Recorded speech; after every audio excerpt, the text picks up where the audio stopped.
Buff Nation, what up? BWB, my bandwagon buffs. What it is, what it does, and what it's gonna be. It's your man's Harry Billion. Family, welcome to the Liberian Perspective. Please make sure to smash that subscribe button and don't forget to give me the thumbs up. And listen, man, hit that bell notification so that you can be one of the first to get the videos as soon as it uploads to YouTube. And listen, I got to go ahead and start this transfer portal live stream. So that's all the business I got. You know what time it is. Let's work. Welcome to TLP Live at Noon, family. This is where we talk about the transfer portal. It is December the 4th. The transfer portal has opened. It opened up at 12 a.m., I guess, this morning. And Coach Prime has to go in there, find all of the hogs that are transferring from their current university, and they're going to be coming, hopefully, over to CU so that we can solidify our trenches, whether it's on the defensive end or it is on the offensive side of the ball. We know that defenses win games, but offenses must score in order for us to have a chance to win games. Unless your defense is so good, they can get the ball, pick six all day, fumble recovery for a six. If you got that good of a defense, then you can depend on that defense. All right. You can depend on that defense to score, and you don't need a good offense. But the problem for Coach Prime and the Colorado Buffs all season has been the transfer portal. Not the transfer portal, but the trenches. All right. The offensive line needs major upgrade. The defensive line need major upgrades. Okay. So hopefully today we're going to be able to get some answers from Coach Prime and his team about what we're doing to get those upgrades. And in this show, that's what we're going to talk about. All right. And this is a call-in show. This show is about you. You are the experts. All right. We're all the experts. This is the voice for the people and off the people. You get to play the expert. You get to come on live with me and you get to voice your opinion about what you think is going on and give me your expert explanation, opinion, whatever you want to call it. This is your opportunity to do that. You no longer have to get stuck just in the comment section. You now have a voice, whether you want to come on and show your face and talk to me just like I'm talking to you, or you can block your face and just have your voice come on there and just talk your talk. But yes, this is TLP Live at Noon. So let's go ahead and get the show started. Let me introduce my guest, or let me just shout out my guest and say hello. I don't want to be rude. Let's go ahead and get started. Please join the chat and let's go. I know it is Monday. A lot of you are at work, so you are sneak watching, sneak typing. Some of you are driving, you're sneak trying to talk. So whatever it is, man, I appreciate you joining me here live on the show. All right. So what up with you, Peter Investor? How you doing? Can't be. I saw you earlier in there. What's up, everybody? Now, I know a lot of you guys are not football aficionados. You are not a lot of you are not football fans. So you're like, what is this transfer portal stuff that we're talking about? I'm here for Coach Prime. Did he get his players yet? You're like, where are they going to go to get these players? I don't know what's going on. Please, Harry B., help me out. Well, you come to TLP Sports Club. This is where you get that help. So let me just break it down just in simpler terms, okay? You got the NFL draft, right? You got the NBA draft where they pick players that are coming out of college or other places. Used to be in high school, some from high school sometimes, but they draft those players, and those players then go and suit up for those teams that sign contracts and then start playing for that team. Well, college football has started something similar. It's not that old. The transfer portal is only maybe about a few years old now. Okay, so the transfer portal is like free agency for college football. If you play Division I or Division II college football, in order for you to leave your university and go to another university to play for them, You must, by the NCAA rules, you must enter your name into that transfer portal in order for you to have an opportunity either for other coaches to contact you or for the schools to contact you. If you do not enter your name into that transfer portal, it is to be assumed that you are not transferring. Can't nobody go talk to you. I'm putting up air quotes. No coaches or anybody else is supposed to approach you or poke you from poach you from their school, from your current school. It's not supposed to happen. But wink, wink. All right. You know what happens. Your friends are texting you, your your old college coach or your old high school buddies or coaches are texting you. Your mom and dad are being side swiped. All right. People are coming in from the side and they're having conversations. Somebody shows up at the grocery store where your auntie is, shopping, and they're like, hey, aren't you Caleb Williams's not Caleb, let me not use Caleb Williams from USC. Wait a minute. Aren't you Travis Hunter's auntie? Listen, you think him and Deion are having issues? Okay. Oh, he's good with Deion? Okay, I didn't know. You know what I'm saying? You're like, but who are you? Oh, nobody. I'm a fan. Yeah, right. You're a fan. But you know what I'm talking about, guys. You know what I'm saying, right? So you're not supposed to talk to a student if their name is not into that transfer portal. So that's how it works. You enter your name into that transfer portal. You can decide. For coaches to approach you, or you can check the little box that says "Do not approach" or "Do not contact." There is that little box there that says "Do not contact," or you can make yourself contactable. All right, and once you make yourself contactable, other coaches, recruiting departments can then start to contact you, ask you about your interests, what it is you want, how much money you want, what you need. You know what I'm saying? We're talking about NIL too. So that's also in play as well. So that's what Coach Prime and his team are doing. If you guys ever watch the NBA draft, you see the war room, or the NFL draft, you see those war rooms where the recruiting departments are there.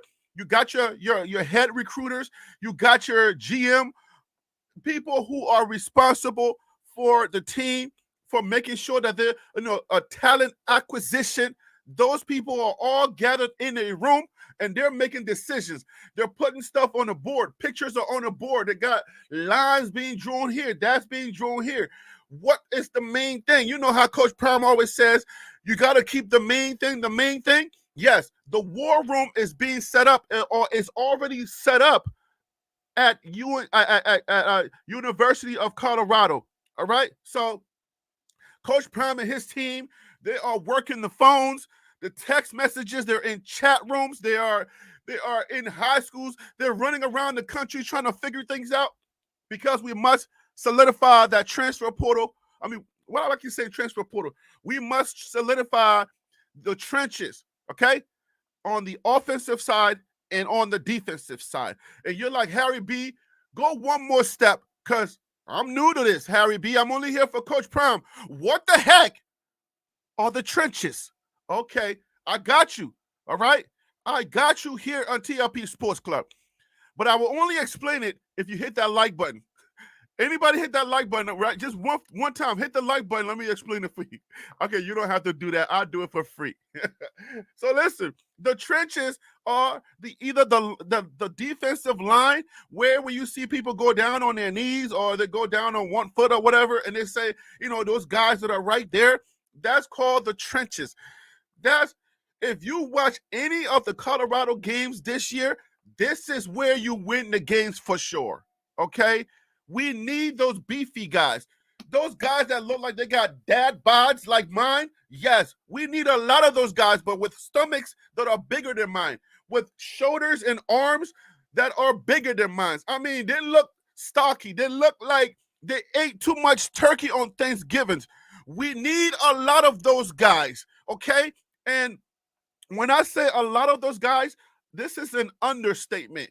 We need the entire line on both sides of the defense and the offense, okay? So that's where the trenches are. Those guys that are lining up. And then obviously you got the quarterback, the guys that are on the corners, the wide receivers, and you know what I'm saying?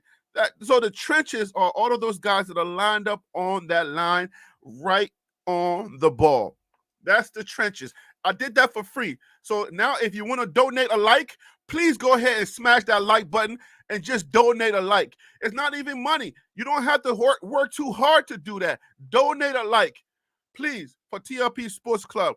I am one of the hardest working channels that works in this Deion Sanders space, but I'm not the biggest, okay? I'm an acquired taste. I tell jokes and I'm too emotional. But I like to work for you. So if you can take my jokes, you don't mind me arguing with you every now and then, and you like Africans? You like African foods? Well, if you don't like any of those things, then just watch the show. Don't subscribe. Don't do nothing. Just watch. You're doing that anyway, right? You've been doing that for a long time. So, and you haven't hit that subscribe button yet. I wonder why. I'm going to spray you with some sugar water if you don't stop playing with me. Let me address my guests. Angela Gaines, what up with you? Love Moves, what up with you? T. Nicole, what up? Jonathan Backney, what up with you?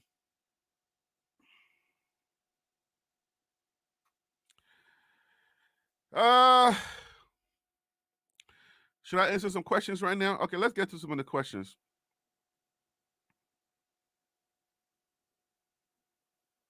Okay, y'all already answered the question.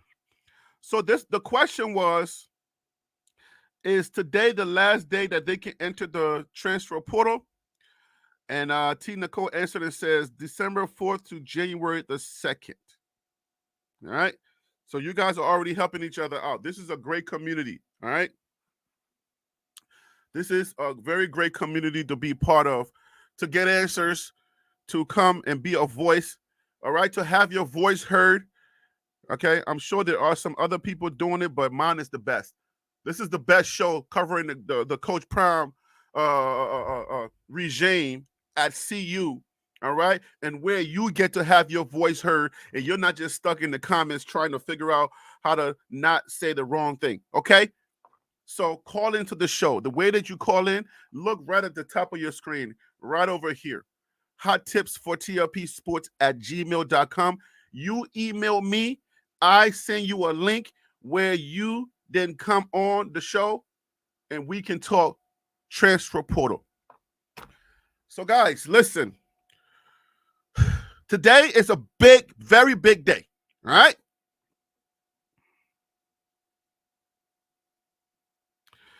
All right, so question on the flow. You know you could have just asked me that question. You didn't have to say you love my channel, right? I can still answer. I do free answers here. I'm just joking. Thanks for being a part of the show. I appreciate you. I can't say your name. I don't know if it's Sedits or Edits, WX Credits. I don't know, man. Your names are too hard to pronounce sometimes. Big Dog, love your channel. Thank you so much. What happened to Woods and Juju Mitchell? I'm assuming you're saying you're thinking about Trevor Woods and Juju Mitchell. I don't know. I think Juju Mitchell's been in college for 7 to 8 years, allegedly. Before Juju Mitchell come and sue me, Lord. All right, let's get some information here. So I'm not just telling jokes and trying to be a comedian. I'm not a comedian. I'm a sportscaster. I'm a sportscaster, mommy. All right. Be quiet, Harry B. Okay, listen, guys. 2024 college football transfer portal. You see right here, defensive line. These guys right here. Let me scroll very slowly so you can see who we need. These guys are in the transfer portal. You see this line right here? I don't know if you can see my cursor on your screen, but you see where it says Notre Dame? I'm on Nana Osafo-Mensah, Notre Dame, and then the line says he's out of here. that means he's out of there. I can't put it any simpler than that. Y'all see all these people? These are the defensive lines, okay? Those are people we need. And then we go to the offensive line. These are the potentials, okay? Spencer Brown. No. Let me start from the top, okay? There's Kelty, all right? Easton Kelty, all right? Garquin Scott. I'm not saying these people are good, okay? I'm just kind of giving you examples of who we need. Offensive tackle, blah, blah, blah, yada, yada. Carter Smith, Alan Heron, Jalen Travis, Spencer Brown. All right. So y'all see, those are the people that we need.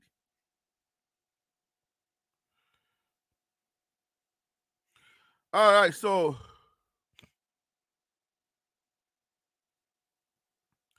I saw rumors that allegedly Juju got into a physical altercation with a coach at his last school and got treated for anger management, then allegedly rumored that he's beat up a CU student on campus. Dang, Juju, you beat up a student allegedly? Lord, my goodness.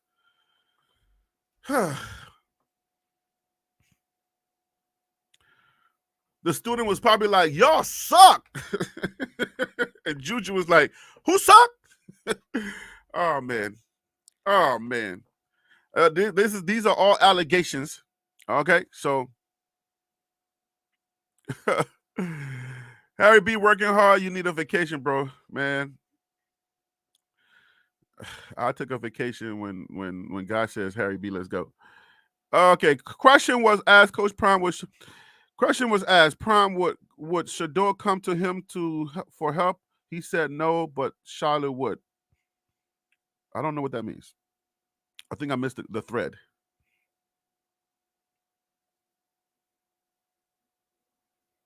Now all of them way too big to be hitting anybody.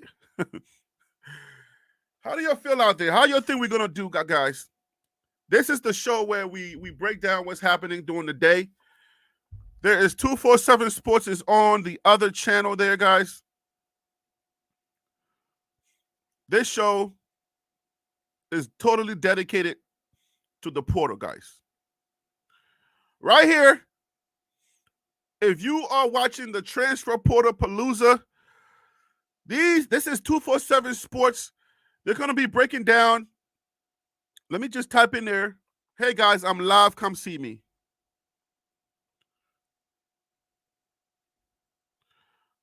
Come join us. LOL. I love my job. You wouldn't believe I do this for a living. With no sponsor. Lord have mercy. Sponsors, please hurry up. Because I don't know how long I'm going to last. Somebody please hit that Cash App. Help a brother out. I do this for a living. You can tell I do it for a living because I'm on at 12 o'clock when most people are at work doing construction or something. At the hospital, helping somebody out. I'm on here on YouTube. Lord. But I love my job, guys. Okay? So, listen. This is what's real. The real of the realness is that we've lost our center, Van Wells. We've lost our left tackle. All right? And at the okay. Let me just back up just a little bit. For all of those Harry is about to jump into the transfer for the next. For all of those who are curious about Coach Prime and his love life, not here. Not here. Y'all can have it. All right. I know it's a lot of views, and I would have killed it. I promise you. East Coast Cav, thank you so much last night for the super chat, bringing up Coach Prime's love life.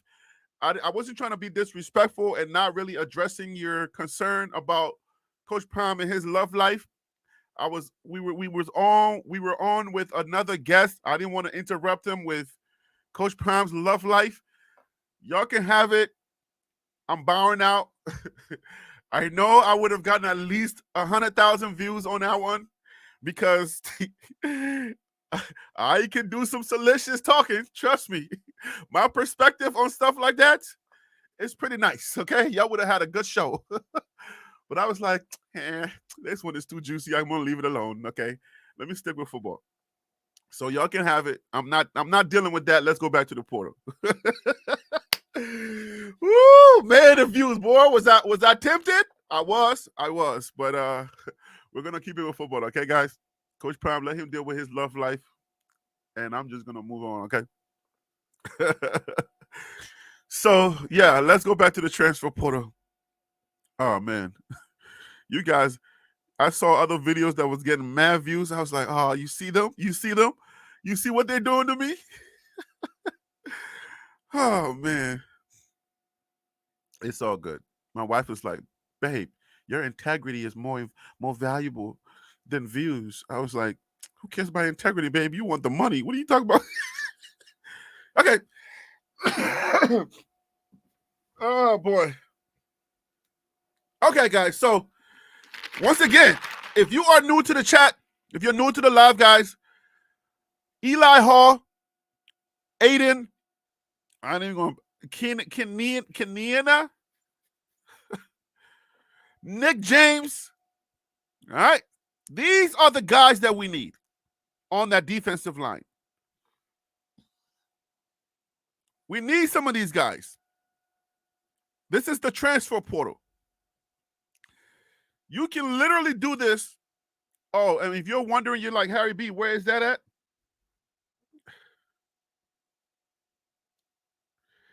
Hey, yo, Kenneth, thank you so much.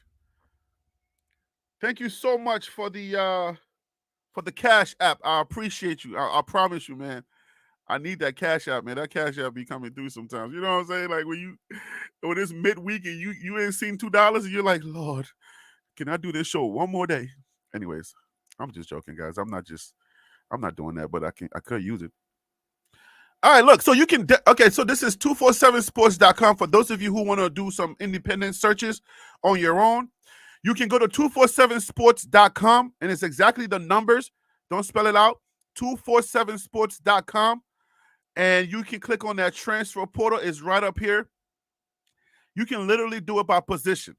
If you want defensive line, if you want inside offensive line, I think I got to turn my heater off because I'm coughing. And I have really bad sinuses, so the heat and the cold messes with my sinus. Yeah, I share a lot of personal stuff. So look, these are the inside offensive line. This is what Coach Prime and his team been doing. They've been looking at these guys. Deion Carter right here. Deion Carter is a 3-star. We got Zeke. I'm sorry. I should know that's my son's name. We got Zeke Carroll. And we got Keyshawn Blackston. He's a 3-star. These are all guys that are in the transfer portal. And I think if the arrow changes, because these arrows that you see here where it says teams crystal ball, and then we have question marks right here. So if we have a team crystal ball right here, like you see right here, we got Vance Wells. He's an inside tackle. There's no team that has been crystal balled yet, guys. So if you look on here, you can see the teams that has been crystal ball. Crystal ball just means that that's where they're projected to land. It doesn't mean that they have finally gotten there. It just means that that's where they are projected the highest to land. So that's crystal ball. That's this is their status right here. You'll see when they enter the transfer portal. So if you are new to college football, just like I am, all right, and I am watching my first transfer portal palooza. So this is my very first full year of doing this. So you and I are learning together. All right. So as you can see, this is how college football works. For all of us BWBs that are new to college football, December the 4th, or whenever they choose that the transfer portal is going to open up, this is our first year doing this together, guys. We are live doing this together. You get an opportunity to do this live with me.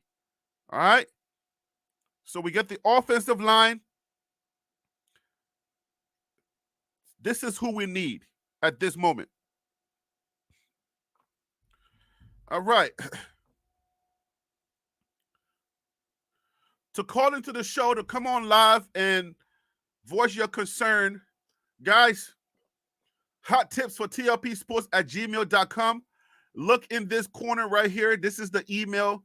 You email this email right here. You get to come on, especially if you don't mind, if your boss is not going to be like, what are you doing? All right. Now, if anybody knows anything about what's going on with Trevor Woods, I don't know why the question was for Trevor Woods. Like, what exactly did you guys mean? What's going on with Trevor Woods? And did you hear something about Trevor Woods? I don't know if you have. Okay. Purple Orca, what are you saying here? 2024 Oklahoma has to play currently ranked number 3 Texas, number 4 Alabama, number 9 Mizzou. This is a real schedule. I don't know what that means.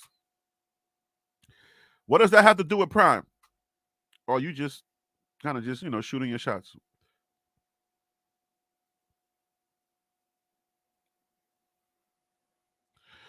Okay, so I love CC.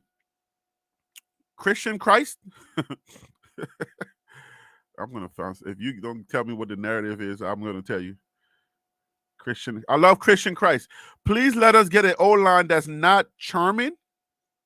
They was getting manhandled. Is that like the charming? Charmin? my public school education eludes me sometimes. All right. You mean like soft? Sharp, like Charmin tissue? Okay, that's what I was thinking, like Charmin's tissue. Okay, soft. Tina Cole said, come on, Harry B. Oh, man. Y'all American jokes. Please get some. Let me give y'all a Liberian one. Please get some O-line that's not poto.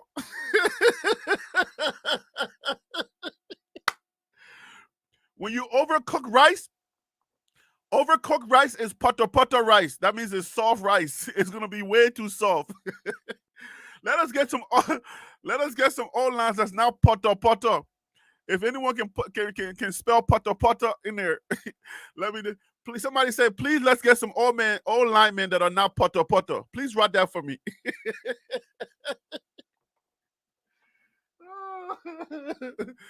Oh my goodness. We don't want no poto O-linemen, okay? We want strong in it. Oh my goodness. Kim says she had a crush on Coach Nick Williams. Here we go with the love connections. We want to talk football here. You trying to talk love connection? Where's he going? Where's Nick going? I'm sure we're going to find out. Because, anything that leaves Coach Prime and Deion Sanders, that's going to be breaking news. So as soon as we find out, we'll know. Everybody's going to make a video about it. All right, so that CC is not Christian Christ. CC is the initials of my friend that passed away last year, but I love Christ too. Rest in power to CC. God bless you. So Angela Gaines says, I believe he's going to Syracuse. And then Prime said he was going to Louisville. Y'all got me saying Louisville. That says Louisville, okay? Stop playing with me.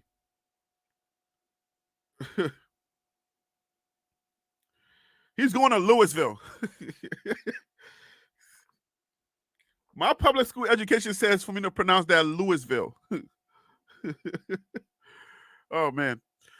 So, guys, do y'all believe that we're getting the guys that we need? I need to make sure. Listen, we're watching. Brian Howard's in an interview with 247 Sports Colorado. Head coach said, In an interview with 247 Sports, Colorado head coach Deion Sanders said edge coach Nick Williams is leaving the CU Buffs for a job with Louisville. He has been reported. Oh. We got this in live in real time. We're getting this in real time. There you go, baby. There you go, baby. You guys asked a question and it's being answered in real time. So let's get the answer right now. We got that Coach Nick Williams answer right now from Coach Prime. And here it goes, guys. Here's the answer right here from Brian Howell. In an interview with 247 Sports, Colorado head coach Deion Sanders said edge coach Nick Williams is leaving the CU Buffs for a job with Louisville. It has been reported that Williams was going to Syracuse. All right, so if Coach Prime knows he's going to Louisville, that's where he's going.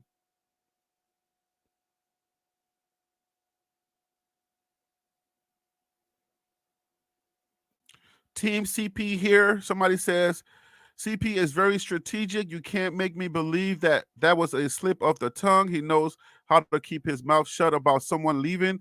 He didn't disclose his own departure until the 11th hour at JSU. He didn't leak Tim's or Sean destination before they did. Somebody says I don't think he meant to say that. Okay, well, I mean, I'm sure. I mean, him and Nick had a pretty good relationship, right, guys? So I don't know. That's controversy. So he's going to Louisville. That's what Coach Prime said on the show. All right. B Slayton, what up with you? Edwin Smith, how you doing? Willie Bean, what up with you? Purple Orca, what up with you? Kim Kersey, yeah, what up with you? How do you pronounce Sade or Sade? How do you pronounce Sade? Sade? How do you pronounce Sade? All right, guys. So I came up with some, and this segment right now is after 12 o'clock, 12:30 on the East Coast, so it must be 9:35 on the West Coast. This is a segment I want to call random facts, or just something random. I need you, please play along. Please don't be a lame, okay? I need you to play along. Please play along, and right now I want you to type in the comments in the chats. Give me something random. Anything. It could be the most randomest thing. Please type in the comments right now, guys. Give me something random. And if you are watching on the restream, I need you to type in hashtag random, okay? And then give me whatever random facts that you want to give me. It has to be something that you learn, something that you know. Give me a random facts, hashtag random, or let's put hashtag TLP random. So hashtag TLP random, and just give me a random facts. This is a random facts. Okay? Did you know that Timbuktu was in Africa? So most people don't know that Timbuktu is an island or is in Africa. Not an island, but Timbuktu is in Africa. Hashtag TLP random, Timbuktu is in Africa. If you didn't know that, let me know that you didn't know that. But give us a random fact right now in the chat as we continue to watch the transfer portal and what Coach Prime is going to go ahead and do in the transfer portal. Hashtag Timbuktu, hashtag TLP random facts, guys. Timbuktu is in Africa. If you've heard that in a joke forever, you know what I'm saying? But you didn't know that was in Africa, you just got a random fact that's in Africa. And please share your random facts here by just putting hashtag TLP random and then sharing a random facts with us in the comments if you don't mind. Willie Bean, don't do that, bruh. Don't do that. TLP random. Old lines matter. Shantae. Hello. Oh Lord. Timbuktu has a rich library. What does that mean? You've seen the Timbuktu library? Random fact: it was not the O-line's fault. It was not the O-line's fault. The Colorado O-line was not their fault that we lost this year. And I have proof. I'm lying. I ain't got no proof. There was a lot of politics going on in the background. That had to deal with a lot of things that was going on. And that was one of the reasons. That's facts. All right. All right. I love CC says random. There are, you forgot to put hashtag TLP random. There are 110 ridges on a dime. LOL, I don't know. Really? Really? What are y'all doing? Y'all not playing along, man. Y'all cracking jokes. So listen, let's go back to this. I'm telling y'all, this is listen. I know a lot of y'all think that Coach Prime is going to be doing X, Y, and Z to make the team a lot better. This year, we all saying it's the O-line. This year, we're blaming the O-line. That was the number one reason why we lost this year. All right. So next year, we cannot blame the O-line, because if you know what you're supposed to get and you go out and you get them, then you can't blame them again. So who are we gonna blame next year? Give me a second, guys. 1 second. I'm going offline for a second.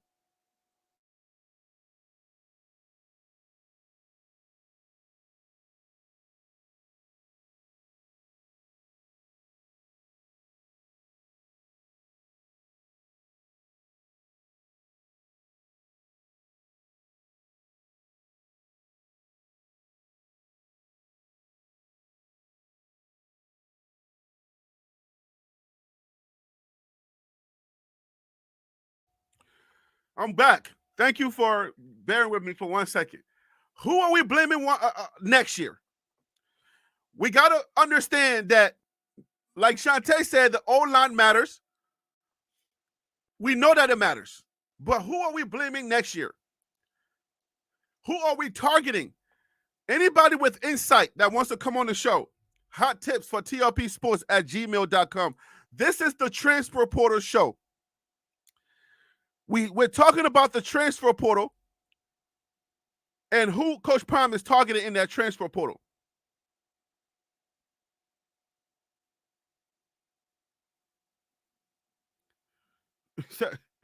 Try that text is true. Willie Beeman and Bobby Boucher enter the transfer portals with CU in their top 3.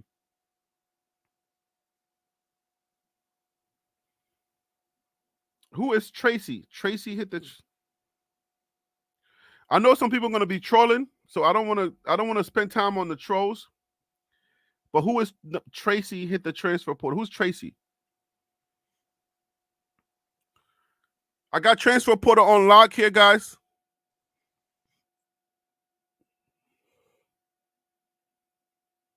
We can see Colorado's transfer portal. Those who have hit the transfer portal, we can see that live.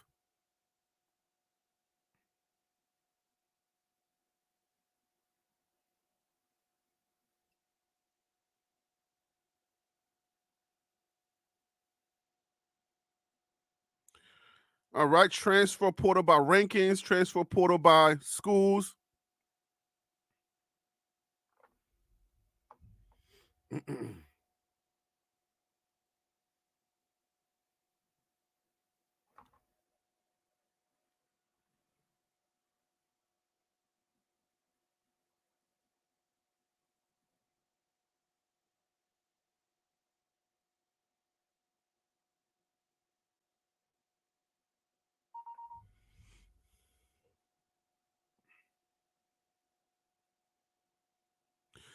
So this is the Colorado Buffaloes right here.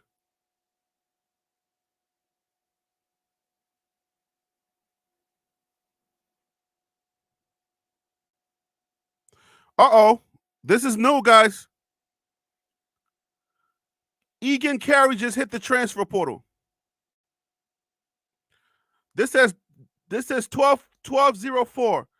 Egan Carey just hit the transfer portal. This one is new. This is the newest one. So breaking news. Egan Carey. Egan Carey, 3-star, just hit the transfer portal.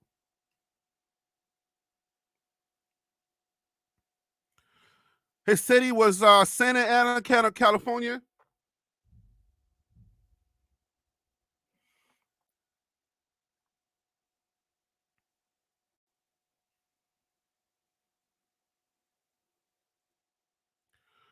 Yep, he just hit the transfer portal. Right there. This is the newest one.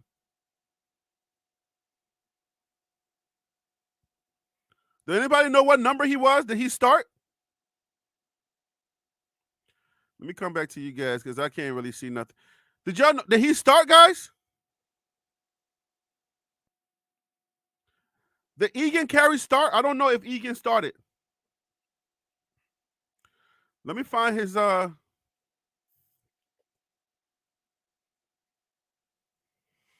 give me a second. Let me find his info.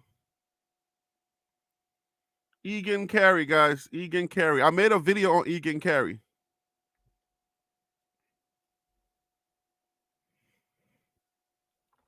Egan Carey hit the transfer portal.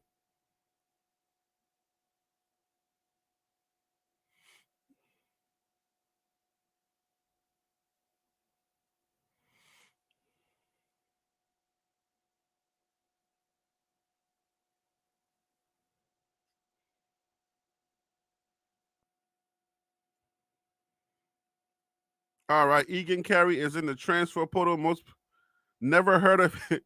Most people are saying nobody heard of Egan Carey. Why is my light blinking? What's going on here?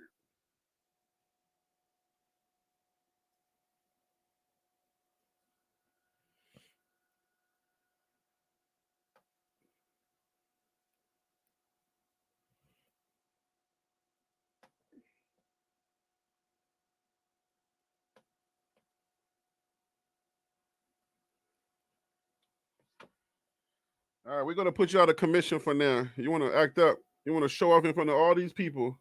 I don't know what's wrong with you. That light want to show off in all.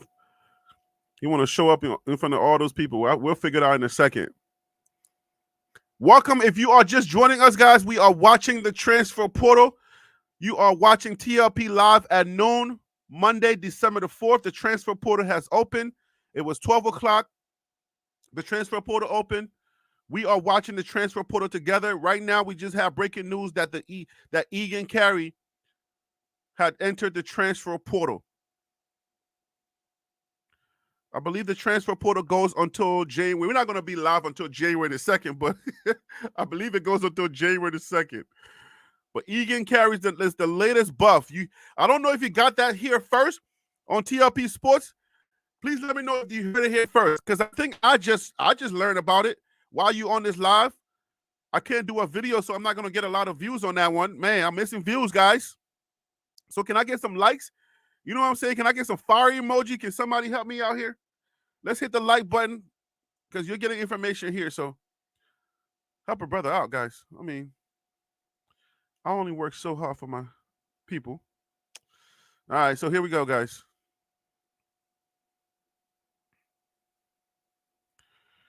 Let's meet Egan Carey.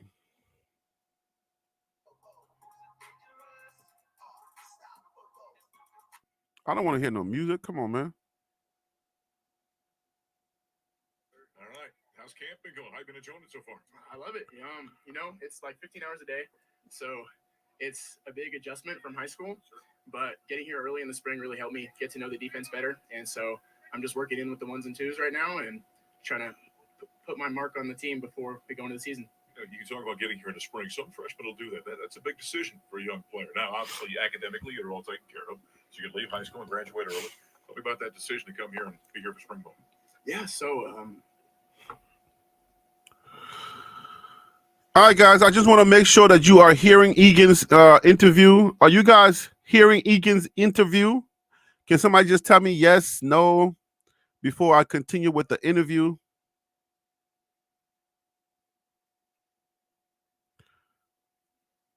Are you guys hearing Egan's interview, guys? Thank you. Thank you, T. Nicole. I appreciate you. All right, let's go back.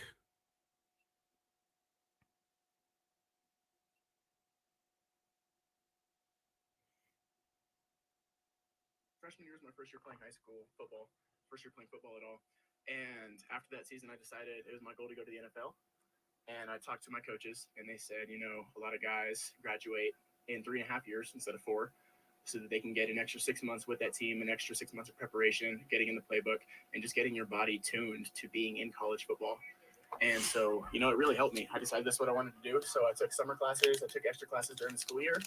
And then, you know, January through May really helped me get used to the physicality and the speed of playing in college instead of having to come here in June and get used to it 2 months before we play. All right, so it's obvious you're a very mature young man, but that's got to come from someplace. Tell us about your family. Yeah, so I have a great mom at home. She raised me mostly. She taught me my manners, taught me how to talk nicely to cameras. My dad's great too. You know, they really instilled good. So mom at home, dad's great too? What's that about? Okay. I'm not gonna poke fun, but mom was first, dad was second to last. Or not at all. Values in me, taught me to love God and love myself. And so I'm grateful for them. And then shout out to my uncle, Jason, as well. You have siblings or not? Yeah, I have a sister, Kyla, 2 brothers, Caleb and Ty. They're all out west or east in Florida. Where does the athleticism come from the family? No clue. I'm just joking. My mom played basketball in high school, and my dad was an all-state defensive end. So, was it always going to be football for you? I mean, you talked about starting as your freshman year, you really started playing football. Were there other sports you're involved in that maybe you thought you might follow? Yeah, I was a track kid. So I was a jumper. I ran the 110 hurdles on the high jump. Back in Bakersfield, the Valley competition is a pretty big deal, and I was Valley champ in high jump my 8th grade year going into high school.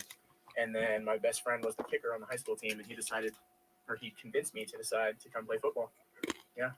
So a lot of times for freshmen, it's a transition. You leave home, right? You're on your own for the first time. That can be kind of tough. How was that transition for you? Yeah, so that's another reason going to Mater Dei really helped me out. For those of you who don't know, I spent my first 2 years at Bakersfield Centennial and then moved to Mater Dei my junior year. So I kind of experienced leaving home, leaving my friends, leaving a place I'm familiar with for football. And so that really helped me with the transition to college, something I'd already been through before. And obviously you're comfortable in this system. Tell me about kind of your growth within the system since you got here. I mean, as you talked about, you're playing with the ones and twos right now. Sir. Yeah, so in high school, I played outside backer. And outside backer at Mater Dei is similar to our outside backer. It's basically a stand-up end. So there wasn't much reading guards, lateral footwork. It was go rush the quarterback almost every play. And then if I had to, I would drop to the flats. So coming here and getting attuned with actually reading my keys and seeing the triangle between the tight end, the guard, and the back, and knowing where to go and where that puts me, and knowing who's in the run fit with me, whether or not I have a nub corner, stuff like that, was a really big adjustment. And so that took me a couple months to get. And so spring ball really helped with that. You know, it's been Okay. So one thing I picked up about him is very astute, very smart guy. Loves his mom. Dad is questionable.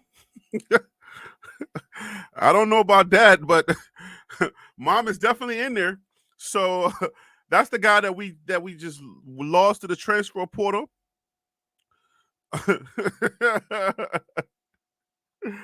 So yeah, Egan Carey, he is now in the transfer portal. Carey had offers from Texas. All right, here we go. Shantae, thank you so much. I hope you're having a good day at work. Carey had offers by Texas, Arizona, UCLA, and Utah to name a few. Also Yale and Columbia. So he's a natural born athlete. Now, I don't know where did he get playing time this year? I know I heard his name during the season. But I don't know for sure that. I mean, obviously they didn't call his name a lot. You know, he seems like a really good kid, and he seems very, very, very astute, very smart. So Now, why he didn't play, I have no idea. Um,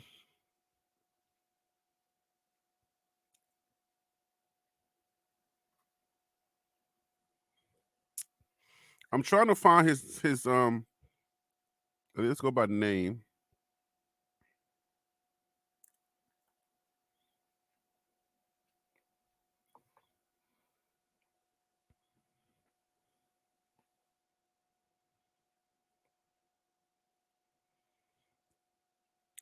Yeah, I can't find his name. I don't know exactly. Like, I do not know if he played that well this year or if he played that much at all. Um,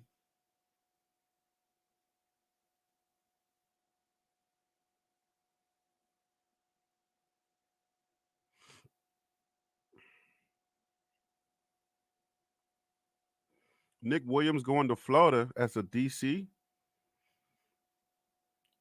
Has that been confirmed? Somebody said bye, Felicia. I mean, Carrie. We gonna do that for everyone?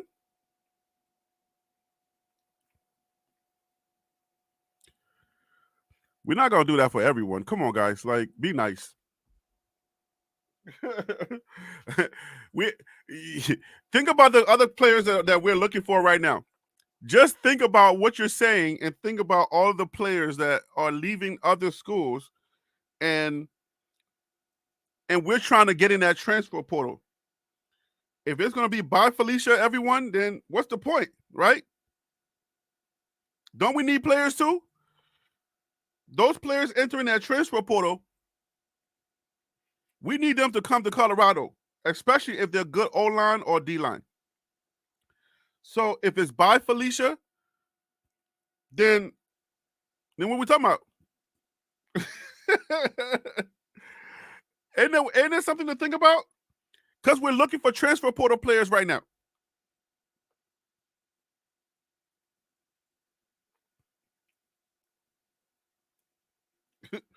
So if we're gonna say, hey, bye Felicia, we don't need you, you gone. I mean, I know how fans are and all of that, but we're saying bye Felicia just like that.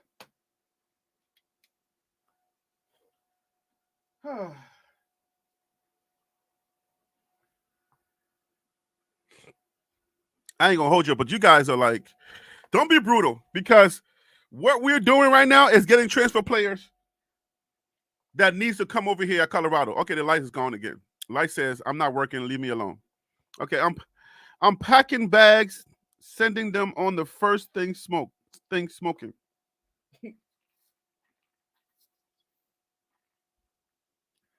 That light does not want to work. 15 left OSU. How many left CU?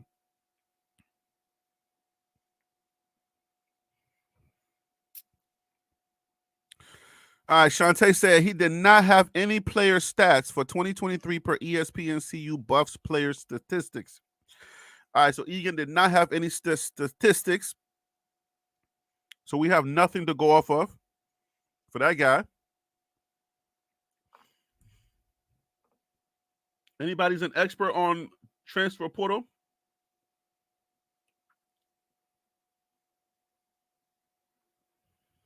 The man behind one of the most exciting stories in sports, Coach Pride, the two-time Super Bowl winning Hall of Famer, Deion Sanders, joining us after his first season.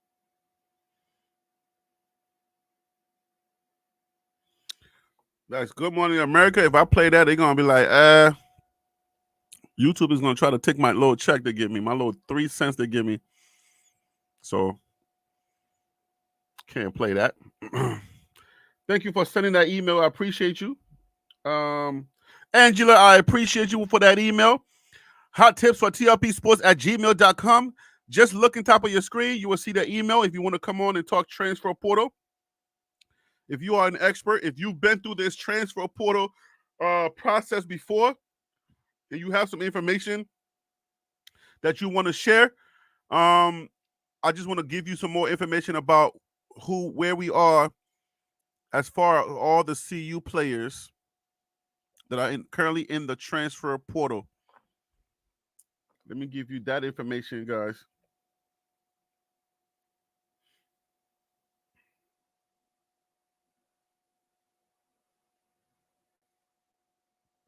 If you are just joining the show, guys, this is TLP Sports, TLP Live at Noon. We are doing the transfer portal watch. This is December the 4th. All right. And right now, the transfer portal is open, and we are watching the transfer portal. And not too long ago, we learned that Egan Carey, it's in the transfer portal. Yep.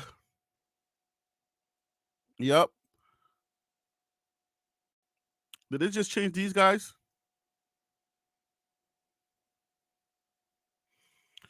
It looks like they just changed the status of these guys. It says he entered the transfer. This says Anthony Hankerson entered the transfer portal on today. Oh, okay. Maybe is when he transferred officially.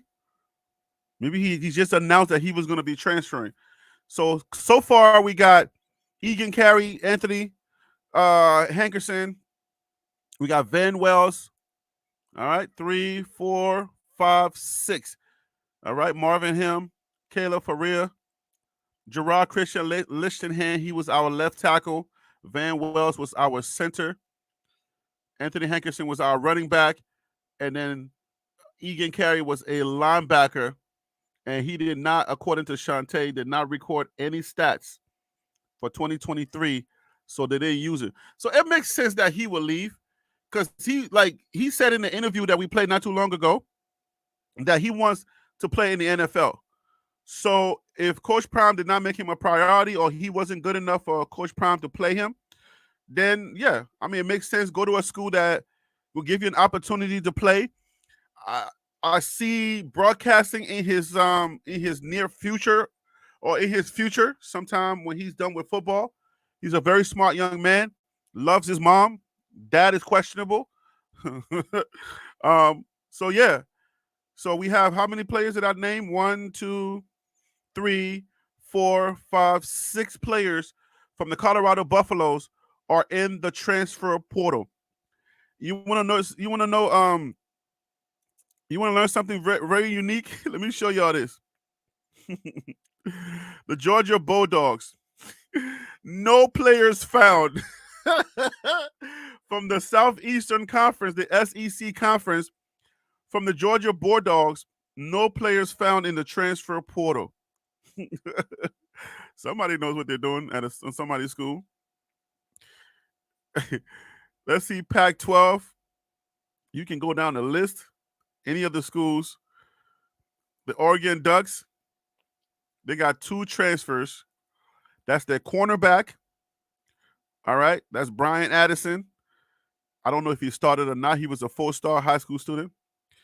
And Ashton Cozart, he was a 4-star as well. He's a wide receiver.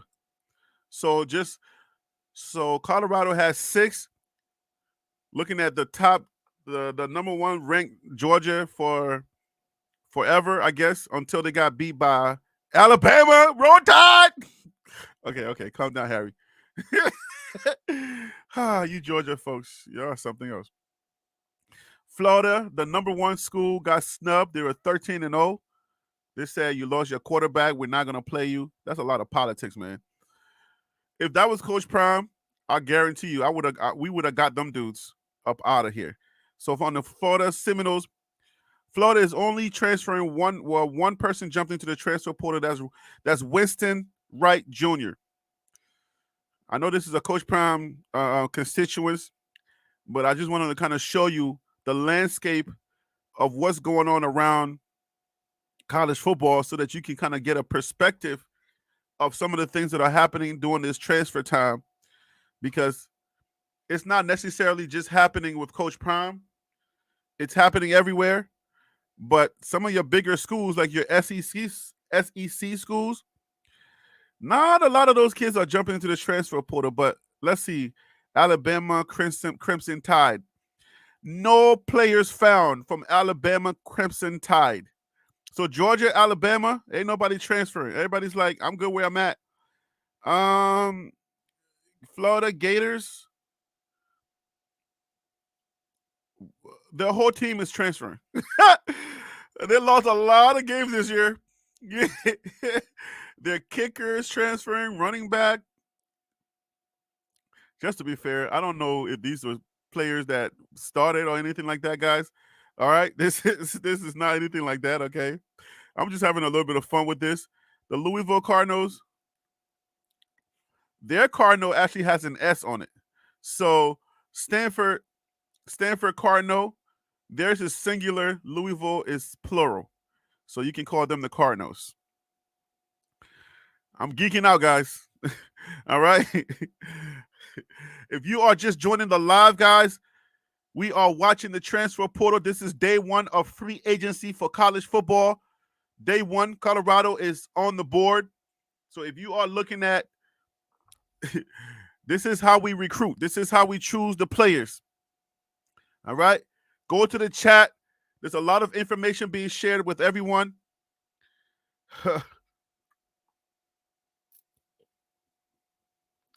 Georgia is in a bowl game, but not in the playoff for the championship. That is true. Georgia is the number, what are they? Number 5 or numbers? No. Florida is number 5. Georgia is number 6. Florida State, I'm sorry, not Florida, but Florida State is number 5. Georgia's number 6. Florida State should have been the number 4, not number 5. It's I don't know what the heck the committee was thinking, but that's a lot of politics going on.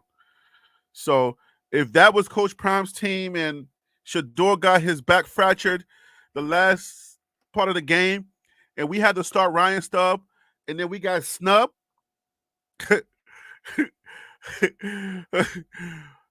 I'm telling, I would tell you right now, okay? I would tell you right now, if we got snubbed, if we fought hard when 12-0 won the Pac-12 championship, and we got snubbed, I'll tell you right now, we would have problems, serious problems.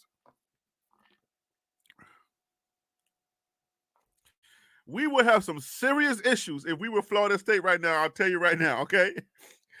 That wouldn't happen because they know the type of wrath that would have come upon their head. That 13 board member, they would have known, especially how deep the daggone Pac-12 was.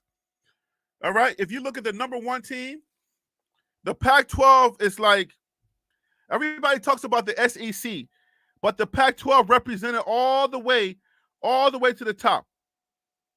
All right. The number 1 team, okay? The number 1 team, if you look at it, guys, you got Michigan, number 2. You got number 2, Washington. Washington is a Pac-12 team. So if Washington goes, you're going to have a Pac-12 team that is represented in the national game. That ain't no small feat. Right here, you got Washington number 2, Michigan number 1, Georgia that's number 6, Florida State at number 5, and then you got Alabama number 4. So who do you think is winning between Texas and between the Longhorns and Washington? And then you got Alabama and Michigan. I say Alabama beats Michigan and possibly meets Texas. I'm thinking Alabama, Texas, but Washington is pretty good. So it could be Alabama, Washington. I don't see Michigan winning. That's just me. Y'all let me know.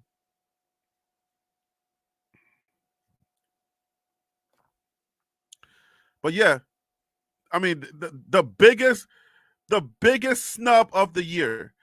I don't know how in the world are we even justifying that? Oh, if one of your players get hurt or you don't have the same team, we're not letting you in, especially if you do the work the entire season. That's the justification is you don't have the same quarterback, so we're not putting you in all the way until week number 12. But you don't have the same quarterback, even though you won all your games, 13 games, and you're champs. We're not putting you in. I don't know how you justify that, and that would have never happened. That's not happening with Coach Prime.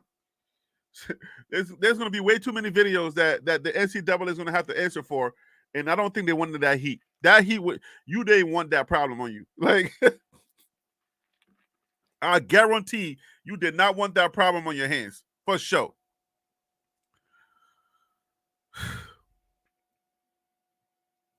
Ken B says it's going to be Alabama versus Kansas. I mean, versus Texas, not Kansas. Versus Texas. I don't know that it's going to be Alabama versus Texas.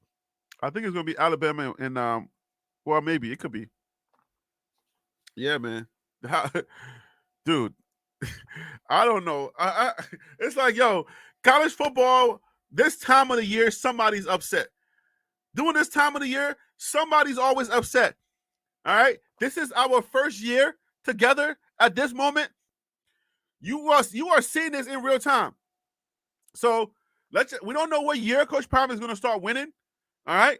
It could be next year. It could be the year after that. But just get ready for a heartbreak. All right? You're trying to get to the right bowl games. All right? It's going to be something that we deal with. Something that the pain is coming. College football fans have been dealing with this pain for years. Where right now there are tears in Tallahassee, Florida. There are kids crying still in Tallahassee, Florida. So Florida State is feeling the pain. Just get ready for Coach Prime to feel that same pain sometime down the road in his tenure here. It happens. The board is made up of 13 members. We're gonna do that on this show today. I'm gonna show you. 13-member board.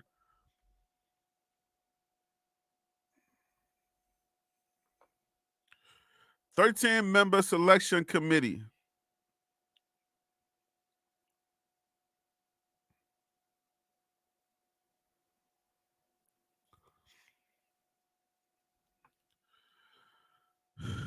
Just because you are watching TLP Sports Club, and this is what we do here. We do a lot of education here. If you're just joining, guys, today's the day where we get to dig deeper into college football and really understand how the politics works, the transfer portal works. So this show is going to be very informative for you guys.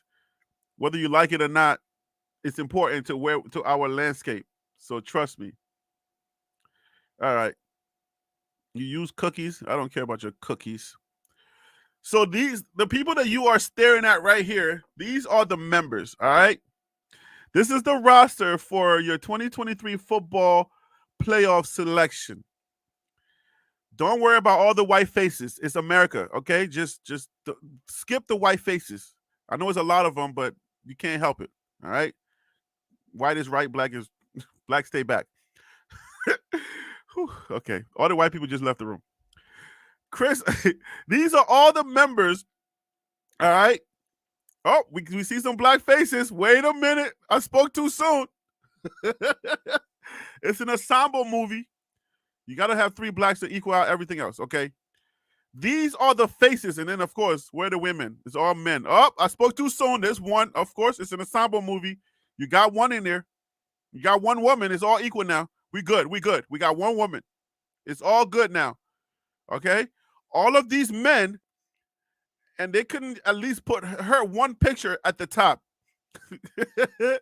One woman. Because men know more about football selecting playoff teams. And I don't know, and I can't tell you whether these are all former football players or not. I cannot guarantee you that. We obviously know that she probably didn't play football because, I don't think college football has allowed women in yet, but I think we got one woman that's a kicker or something like that. Yeah. I think she should get on the committee soon. But I'm an equal opportunity type of guy, okay? If I'm not counting blacks, I'm counting women. That's just the type of guy I am. Anytime I see a list of people on a movie, especially if it's a superhero movie, you got your 4 whites and 1 black. But here are your 3 blacks, Taylor, West, and Shields. This guy don't count, I don't think. Now, he's a J-Lo. He's a Dwayne Johnson. He don't count. That guy's a Dwayne Johnson. He don't count. Y'all gonna cancel me. Okay. So those are the people that are responsible for choosing college football's playoff. So if Coach Prime does his thing and he gets there, these people say, hey man, you can go, based on your schedule, you can go to the playoffs. All right. But keep in mind, there are a lot, all right, a lot of undefeated teams. Well, maybe not a lot, but there are a few undefeated teams, but they don't choose you. They don't choose you based on whether you win all your games or not. They're choosing you based on the difficulty level of your schedule, the conference you played in, and some other political stuff that they do. So there's no way they're going to be able to explain Florida State. All right. This is probably the biggest. I don't know if you guys can remember anything bigger than this snub, but in the modern age or the modern day of college football, I think this is the most recent biggest snub that there has been in college football. It's the most clear one. It's the ones that's without controversy. It's the one that doesn't make the most sense. In the most recent years that I can think about, I'm new to covering college football, but I'm not new to the drama of college football. Every now and then around this time of the year, you kind of get the news because it's like you're watching other sports and then boom, college teams and fans are crying all over the place that their team, they make it. And when you look into it, some of the stuff that they're saying, it's kind of like, okay, it could have gone this way. It's kind of gray. It's a gray area. This one, I would say in the past 2 decades or century, maybe, it's the most clear. It's the clearest, all right, of snubs that you can have. Like, there's no explaining it. There's no controversy anywhere. Oh, they played a weak team. They played a weak schedule. If anybody played a weak schedule, it was Georgia. And Georgia fans ain't got nothing to say. They just took their L and just said, okay, we're number 6. We don't care this year. We won last year. We're fine, okay? So Georgia fans don't care. They're not making no sting of it, all right? If they are, it's the really, really Georgia fans, the real Georgia fans, where probably a few of them are on some message board or they're probably texting each other and they're talking smack amongst themselves, like the 4 of them. But this Florida State snub is the clearest snub where there's no controversy that you can say. You can't pick anything. Nobody in college football can pick one reason why this shouldn't have been chosen. No reason. Zero. I mean, you can't look anywhere. You can't find it. They had to come up with something. They're like, okay, they lost a quarterback. Huh? When was it okay for you to snub a team for an injury? Doesn't make sense. It does not make sense. Yo, Reggie, what up with you? I'm boring Colorado fans with college football talk. But welcome to the show. Timothy Smith says, I can. You can't. Okay, name one. You say you can what?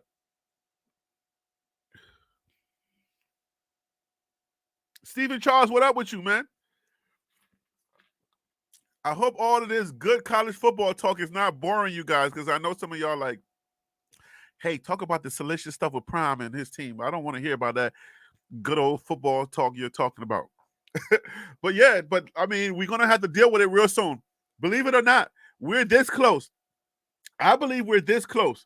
All right. Even with the team we had this year, we were this close. It can go any other way. One score. If those second downs and those first downs happen any other kind of way, if we get a first down on one of those downs, we get lucky and, all those times that Coach Prime is praying, one of those prayers kind of slip through and we get some of those first downs. Next thing you know, we right there. We were this close with the current team. people that did not want to play. All right. But now, hopefully, we'll get even closer with the new team that's coming. And if you guys hear anything, because I haven't heard anything, I'm keeping a watch on the transfer portal. All right. We're all going to keep a watch together. Reggie said that's how they pick bowl games. Well, I think was it Joe Klatt that said it? Maybe it wasn't Joe Klatt. Maybe it was somebody else. The 13-member board are going to decide what happens. But when you have such a clear example of the level of difficulty on your schedule, the conference that you're in, and then you win out, you can't put it on an injury. How do you explain it? That's not the same team? What do you mean? It doesn't make sense. You can't put that on injury. You can't say that's not the same team. You have to now give those kids a chance to win. You got to give them a chance. They're putting in the work. They did everything they're supposed to do. It's like you being a parent. You're like, yo, you go clean your room and go get some ice cream. The kids spent all day cleaning their room, did everything they could do, and you said, oh, nope, we're not getting no ice cream because I see that crayon there on that floor. You left the crayon on the floor, and you stepped on it. Now I gotta spend all day cleaning up that crayon. No. You get no ice cream. That's like, huh? You did everything you could do, but that one crayon, like the broken crayon on the floor, yeah. Try to explain that to your child. That's not how it works. You got to give them an opportunity, man. You got to give Florida an opportunity to go play in that game. And you got to reward hard work. If you're not rewarding hard work, I get it. I understand that somebody's going to be upset. Somebody's going to be. But guess what? Alabama lost one game. They lost one game. And you put them up there. And you snub the undefeated team. Not acceptable. You're rewarding bad behavior. That's not good.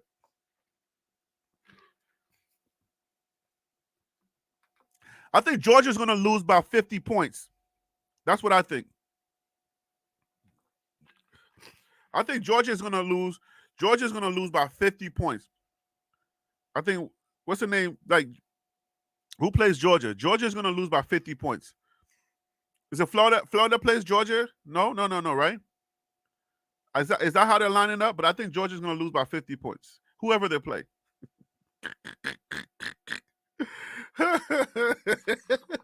Pissing off Georgia fans. Y'all make me sick. All your Georgia fans.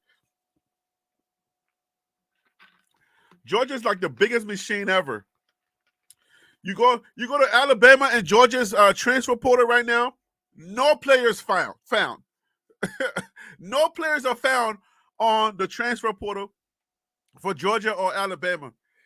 You mean all the second stringers, even the third stringers, they have no quorum, nothing? Come on now. None of those O-line men on the second string have anything like, I want more playing time. If I go to Colorado, at least I can get some playing time and I know I can play over there. None. Nobody from Alabama, second string, want to come over here to Colorado? Stop playing with me, man. Oh, man. They play GA? Who's GA?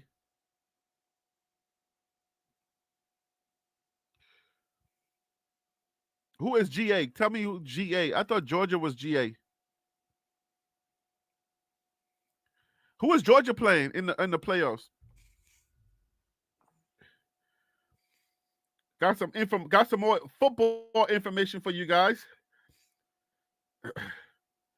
And I promise you, I'm going to stop saying you guys don't care about football information. I know y'all do. Y'all rather get more prime information, but I know y'all care about football information.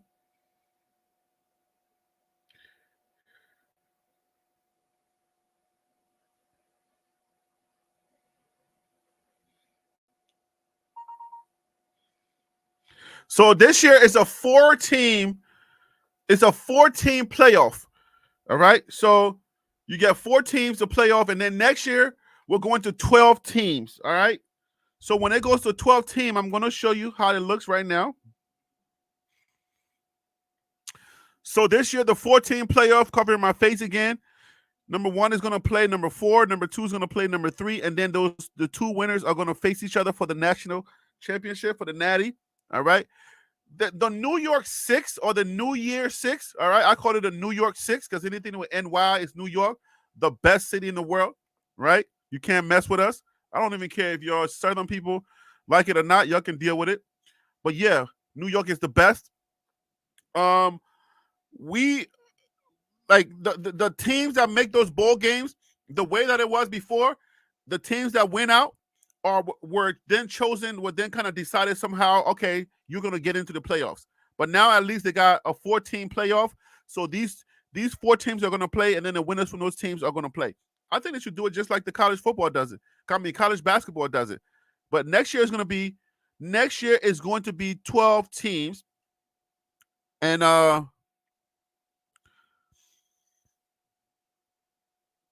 when it goes to 12 teams, it's going to look something like this, guys.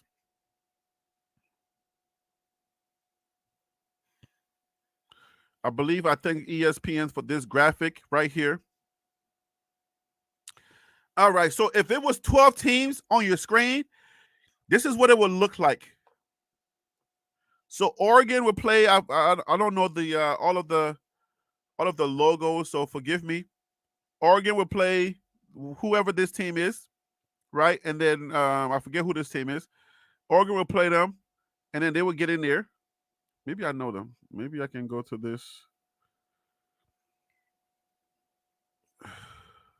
Let me see. Missouri.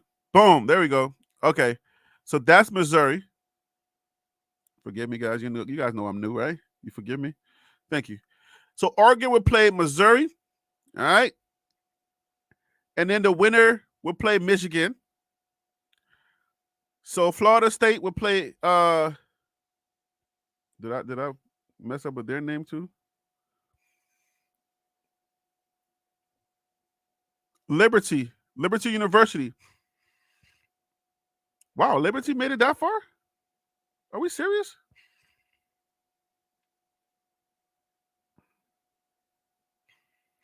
So Florida State will play Liberty University, and the winner from that will go to will play Alabama. All right, and then these 2 winners, whoever wins between these 2, will then go and play in the semifinals, and then we'll get the then we'll get the winner from there, and then from there we get the I guess it's divided into I guess wherever you are from the West. I guess somebody let me know if that's how it works. So you get Ohio State play Penn State. I believe that's Penn State, if I'm not mistaken. The winner from there will play Washington, and the winner from there will play Washington. Georgia will play Ole Miss, and then Tennessee will be waiting. And then the winner from there, so between Georgia and Ole Miss, the winner from there will play Tennessee, and then the winner from these 2 teams will play, and then we'll have a final. That's what it's going to look like next year. All right, so these teams are just kind of like, a simulation of the records from this year, but this is what it's going to look like. All right, that's what it's going to look like for next year. Okay, so if you are paying any attention, next year we're going to have the 12-team playoffs. This year it's the 14 playoffs. So that's how we have it like that. And if that information is helping you guys, please give me a fire emoji, a thumbs up, or please hit the like button so that we can get this video out to more people. This is how college football works, guys. We are on December the 4th. The transfer portal opens up today, and from today, guys, today we get the free agencies, and this is not National Signing Day where the high school students are going to put pen to pad and make it official.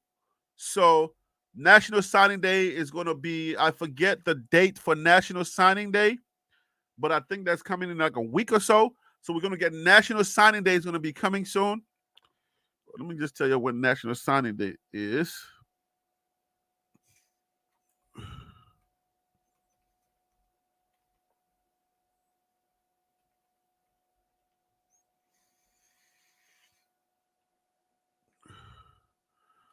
February 1st is National Signing Day. No, that's February 2023.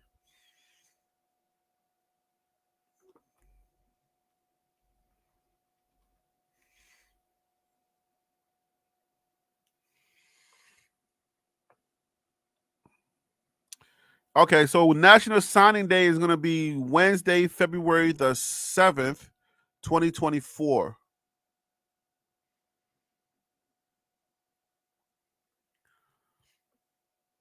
That's not too long from now. February 7th is going to be National Signing Day.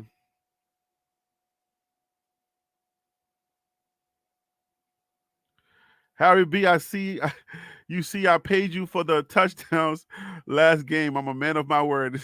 Salute to you, man. Salute to you. I appreciate you, man. Oh man, I was like, come on, man, where my money at, bro? I said, Reggie, where my money at? We just scored. Ryan Stubb is doing his thing. So February 7th is National Signing Day, where the students get to put pen to pad. We are in December. February is only about a couple of months away. So, oh, you was in the hospital? I hope all is well, man. I hope you're good. Hope all is well with you.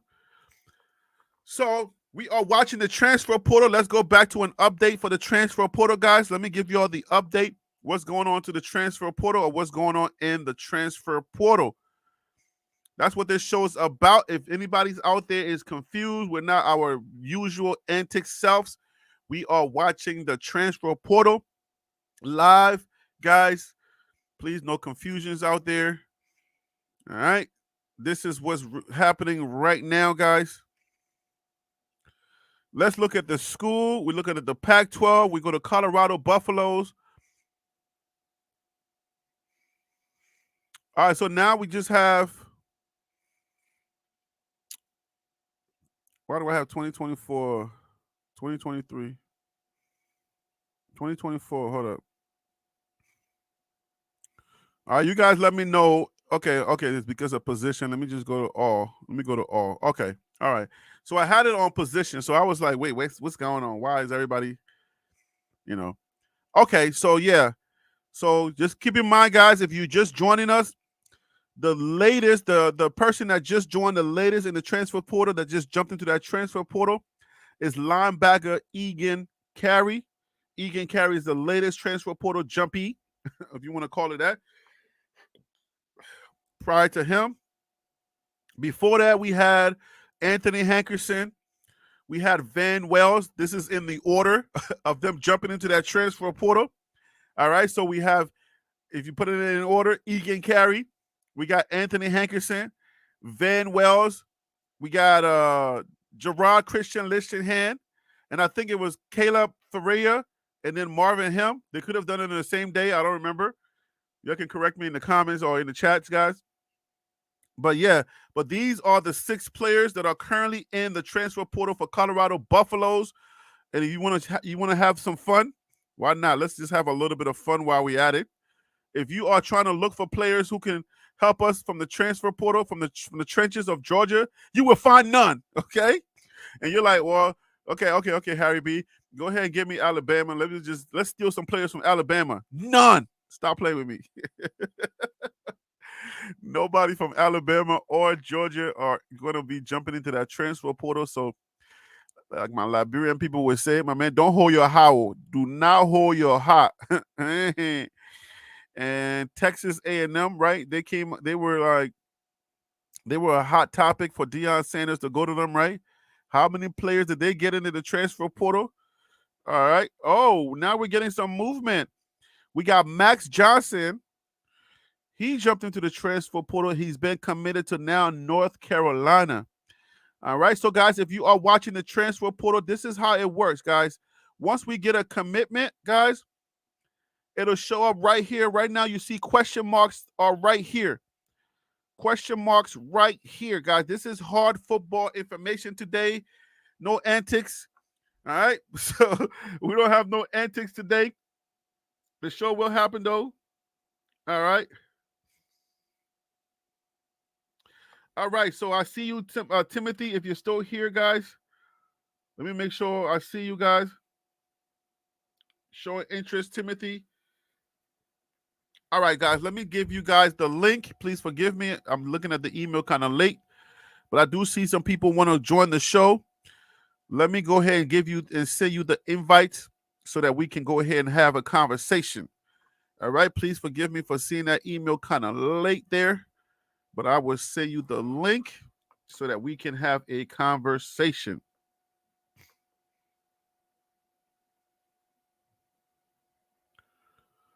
Somebody says Diddy is innocent. Pray for Puff. Wrong chat.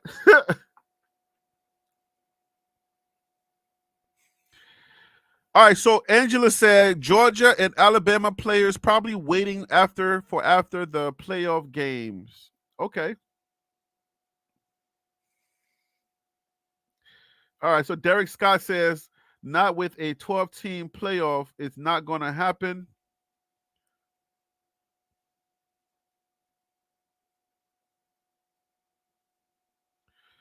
All right, Purple Orca says in schools with coaches that left will have more transfers while stable places won't.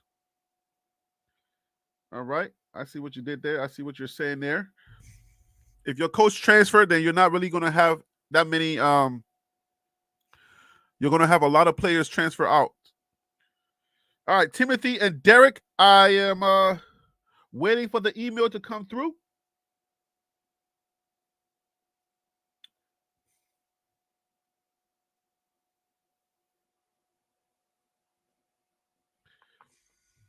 Derek wrote me an email. I'm going to go ahead and read it if you don't mind, Derek. Harry B., the SEC is running the football landscape. There is no way the committee would have a college playoff without a team from the SEC. Florida State is the team that could have justified as not being qualified. End of story. Huh. That one is a poke in the side. Like, okay, so if Alabama, let me go back to my story here. Hold up, Derek. You got some great points there. I wish you would come on if you could. But okay, so this is what you're telling me here, Derek. So if we don't have Alabama, right? Alabama's in the SEC. They won to beat Georgia, right? So if they lost, I would say kick out Alabama. Why not? They're one loss team. Kick out Alabama. You kick out Alabama or you kick out Georgia. But Florida belongs here. Florida has to be here, somewhere here. Alabama's a one-loss team, and then Texas lose a game as well. So I would kick one of these guys out. But Florida is 13-0, and how in the world you don't have a 13-0 team that has such a big impact? Doesn't make sense. That doesn't make sense to me.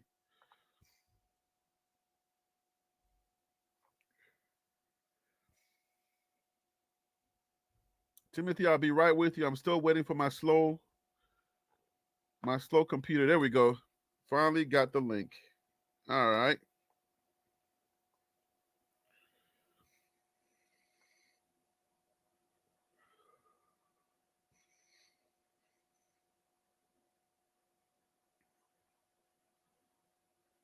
All right, Timothy. The link is sent. If you guys want to come on and talk college football, today we are talking the nitty-gritty. This is going to be one of those informative shows where you get a lot of information about the transfer portal, what is moving, what is not moving. Okay, guys, so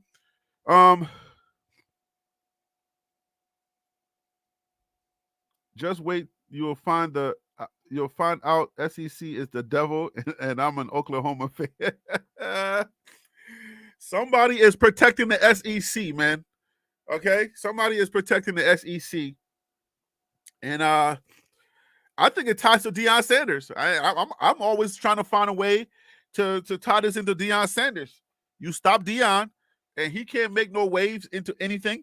Coach Prime cannot make no waves because number one, you don't want to turn no Colorado into no recruiting juggernaut.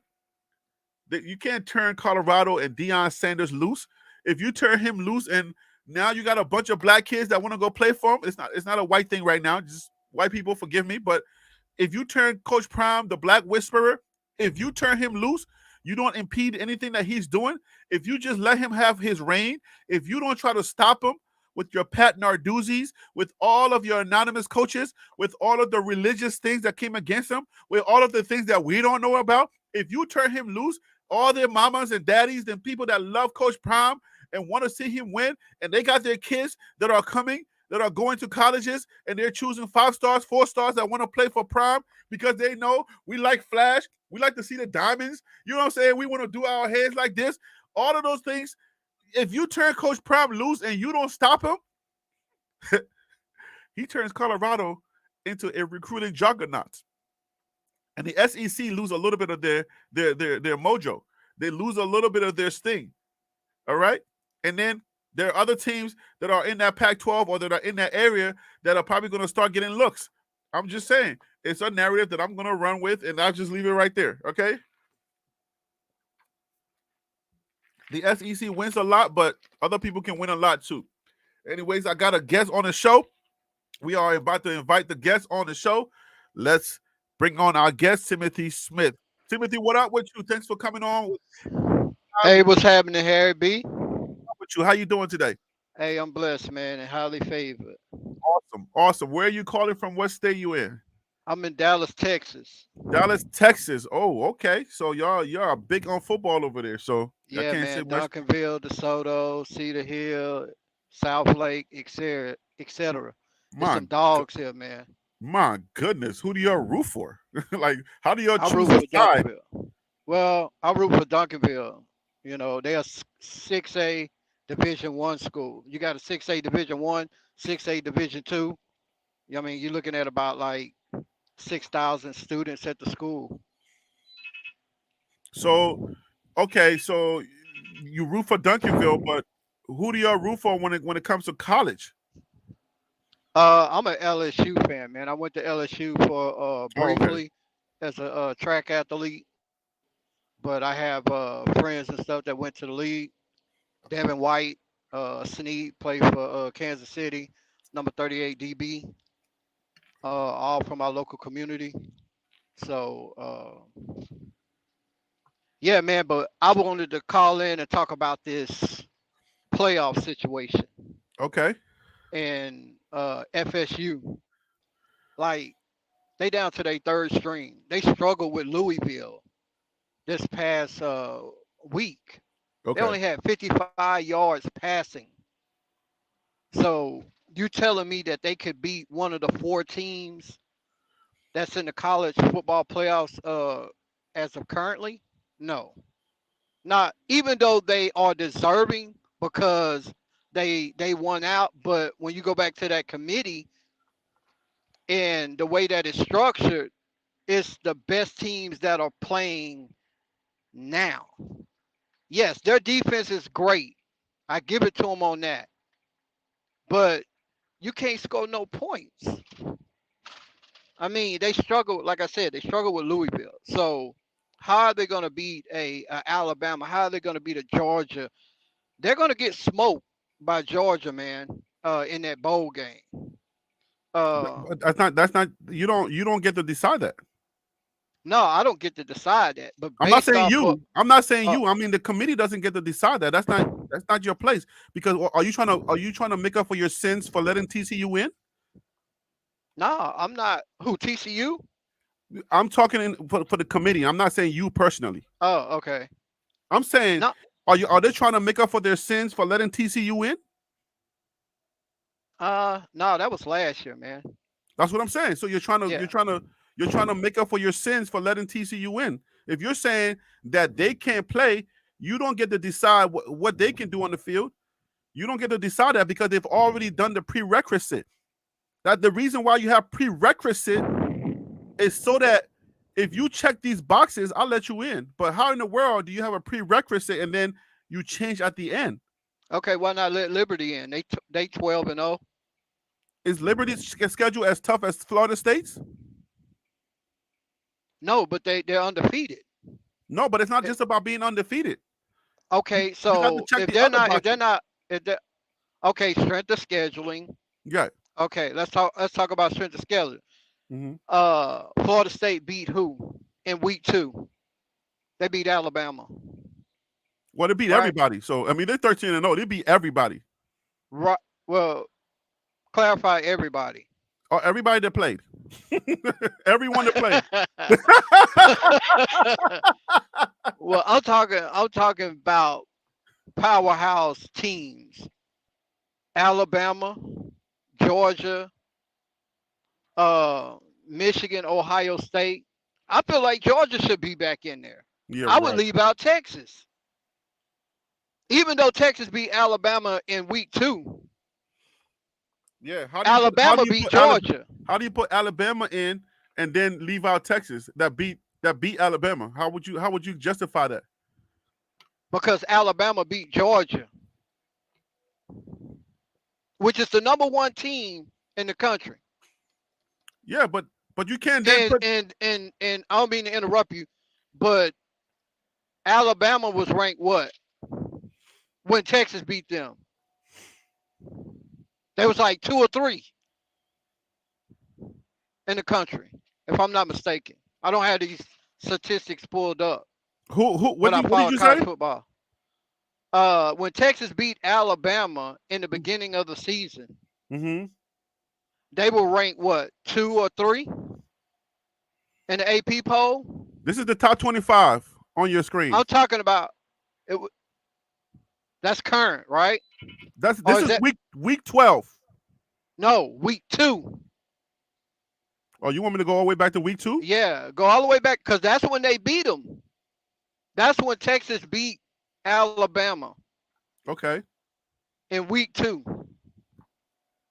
Okay. But what's Okay, the point? so teams have time to work on a lot of things up until now. Is what I'm saying. If you go back to the teams that well, not Alabama, Texas lost to Oklahoma in the Cotton Bowl. Okay. So how can you put them ahead of Georgia? Well, I mean, because Georgia just took an L from Alabama. Exactly. They took an L to Alabama, but Texas beat Alabama. But you can't. You're gonna have 2 SEC teams. 2 SEC teams. I'm talking about who is as of right now, even though Georgia lost, if you lined up Georgia in Texas, Georgia would smoke Texas. Yeah, but are you saying put 2 SEC teams in and leave the other guys out? Yeah, I would leave Texas out with Georgia, Alabama, Michigan, and Washington. I don't see it. You don't see it? I can't know because I don't see it at all because you're telling me that okay, Georgia just took an L, and Georgia's schedule was the weakest of all of them. Out of the SEC, yes, I agree. So you're telling me because they beat all of those sorry teams, they should be over Texas? Yeah. That makes because they're Georgia. Yeah. I like They're it. in the SEC, but hey, I'm being honest with you, man. At least you're honest. Yeah. So, but as far as FSU, like What? I can't really see them being put in just based off of what's going on with their program. Do I hate it? Yes, I do. But are they one of the strongest four as of today. Now, if So, they would have blew out Louisville, then yes, I would say yeah, they deserving to be in there with a third string quarterback. But unfortunately, it was 3-0 for a minute. And I watched the game just to see how they were going to perform, to but see if go ahead, I'm sorry. if you're the committee, Hmm. you you have criterias for a reason, right? Undefeated don't get you necessarily in there. But we're not Ohio talking. State, remember when Ohio State won the national championship with Ezekiel Elliott? They did that with a backup quarterback. So you just proved my point right there. Then Right. They allowed them to go in based off of how they were playing what they up until that championship game. well that there you go. That's my argument. Right. So, okay, That is exactly my argument. how many can you pull up? I can't pull it up. I Yeah, was gonna see what's the stats against that Louisville game. How many rushing yards did they have? Because what, Ezekiel Elliott was carrying Ohio State by himself for over 200 plus yards a game. but okay. So let's just bring it back. Hmm. Um, my argument is you said that Florida State should not get in Hmm. because they didn't play that well on their last game, right? Yes, Okay, last two games, but they played decent with a second string quarterback against Florida than they did with a third string against Louisville. okay. But did they win the game? Yes, they did. Okay. So what's most important, struggling or winning? Uh, I really can't. I look at it as I don't want to. I don't want to, like you said earlier about politics, Uh huh. and we can venture off into views, money. It's all about a money thing. Yes. It's also about who's going to broadcast that game and how many views they're going to get. Don't nobody want to see Florida State get blown out by 40 I because they disagree. playing with the huh? I disagree that would be a thing because this is it.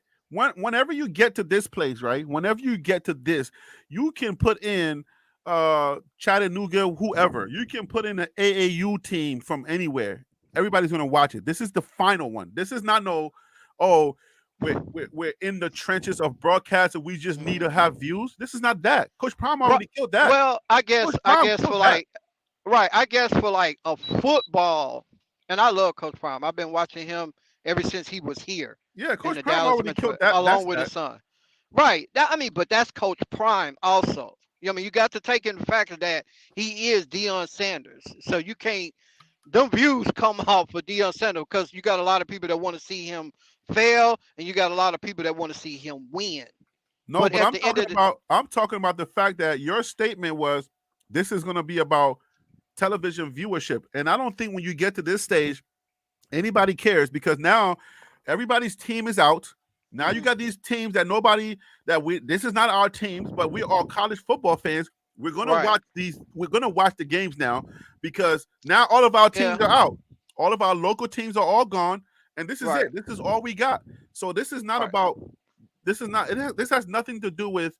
Oh, let's get television viewers. But I want to put. I want to say this point because Mhm. what you're telling me is coaching don't matter. You're telling me that players' heart don't matter. You're telling me that fight don't matter because you're saying that oh, this is not the same team. We lost a quarterback, but they found a way to win. So if this team is resilient, if this team is that strong to find the will inside of them to put up a W against all odds, even using a quarterback that they have to go draft from when he was playing, as they have to go get a third string quarterback to win the game, and they found a way to coach their way into a win. You're Mhm. telling me none of that matters. The only thing that matters is they didn't have a starting quarterback. That makes No, sense. no. I mean, you have a valid point. Don't get me wrong. I'm not taking your point away, Okay. but because anybody that's they had a third string quarterback in there, coached up, and they leaned in heavily, extremely heavily on that On the that defense. defense Right. to win that game for them. Because if they had a if they had a sorry defense, they would have lost that game. In my opinion, that's just my personal opinion. That's fine, but But that's their team. That's what they got. right, they were coached up very well to win that game. But Exactly. I guess somebody that played it. I mean, I can't really say that either, but I guess just looking at who's the better teams right now. It shouldn't matter Uh, at this point because you got requisites for a reason. You have this is the box that we got to check off for a reason. Once the teams have mhm, checked those boxes off, you let the chips fall where they're going to fall and let them give them an opportunity. But how we're doing, what are we doing when we're telling young men and mhm. you say, hey, do the right thing. You're telling Coach Prime, hey, Coach Prime, do this, da, da, da, da, da. Coach Prime goes out and does that, and now he can't get the results of that because there's something else. You can't keep moving the goalposts when it comes to this. It doesn't make sense. You can't tell a bunch of young people to do something when they go out and do it, then you spit in their faces. It don't make sense. This is I mean, you got a point there. because Uh, they kick everything else out the window. Then if a kid says, "Forget this, I'm gonna go rob," then what do you say then? All right, I'm gonna go rob. you know what I'm saying? Like, okay, I'm gonna go rob because you just told me that if I do this, da, da, da, da, da, then my chances of getting here are gonna be way better. I did all of those things. I finally get there. You said no. Let me go rob. Ski max. Let's go. I mean, Forget the system. Who cares about the system? but that's what I brought to your attention earlier. And the first thing that you stated was, well, what was Liberty's strength of schedule? When I brought up Liberty, that they were undefeated as well. And I thank God that we're going to a 12-team playoff next year. But that committee bases it off of how teams are performing at the present moment, going down the stretch. Yeah, but And you're going huh? all the way in when you performing has a lot to do. There's a lot of elements in performing. So Mm-hmm. which element are we looking at when it comes to performing? How the coaches are performing, how the young men are fighting, and they're fighting their best, and they're coming up with a way to win. That's performance. But you're saying, hey, I need you to hang 50 on them to convince me that you're good enough. I need you to score a certain amount of points to convince me that you're good enough. You know what I'm saying? Well, Because all of these losses that Coach Prime took, they were by uh-huh. one score. But people Correct. were still convinced that they lost. You see what I'm saying? People are still convinced that we lost. If we Right. tell anybody in any argument that we lost by 3 points to this team, we lost by 7 points to that team, 6 points to that team, they'll be like, but yeah, y'all still lost, and they'll be laughing at us still. So Right. A L is a L. A W and is a W. exactly. So if you found a will to win, then you telling me that a 13-member committee is now evaluating how you won, and that's going to be the criteria that we judge you on because you won, but yeah, you won with your third string, so that's not good enough for us. That's hard. I mean, that's a. I agree with that point of view. I do. Trust me. But I guess I cannot shy away from, are they the better team? And I guess once they play Georgia, that's going to determine, to me, I can't speak for nobody else. I only can speak for me. Mm-hmm. Were they worthy enough to be? But at that point, it's still going to be too late anyway. Right. But I don't think they're going to stand a chance against Georgia without their number one quarterback. I just don't. Yeah, But I that mean, was my point. right. Okay, so I get it, but it's like it's like at this point when it gets to that level, once you get to that place, then now you're playing God. Now you're trying to decide, okay, I decide whether if you're going to win or not. That's not the decision of the board. It's not your decision whether how hard I'm going to coach. You know, yo, Big Dog G, what up with you? It's not your So decision. It's not your I, decision to decide how I'm going to be coached, how hard I'm going to fight.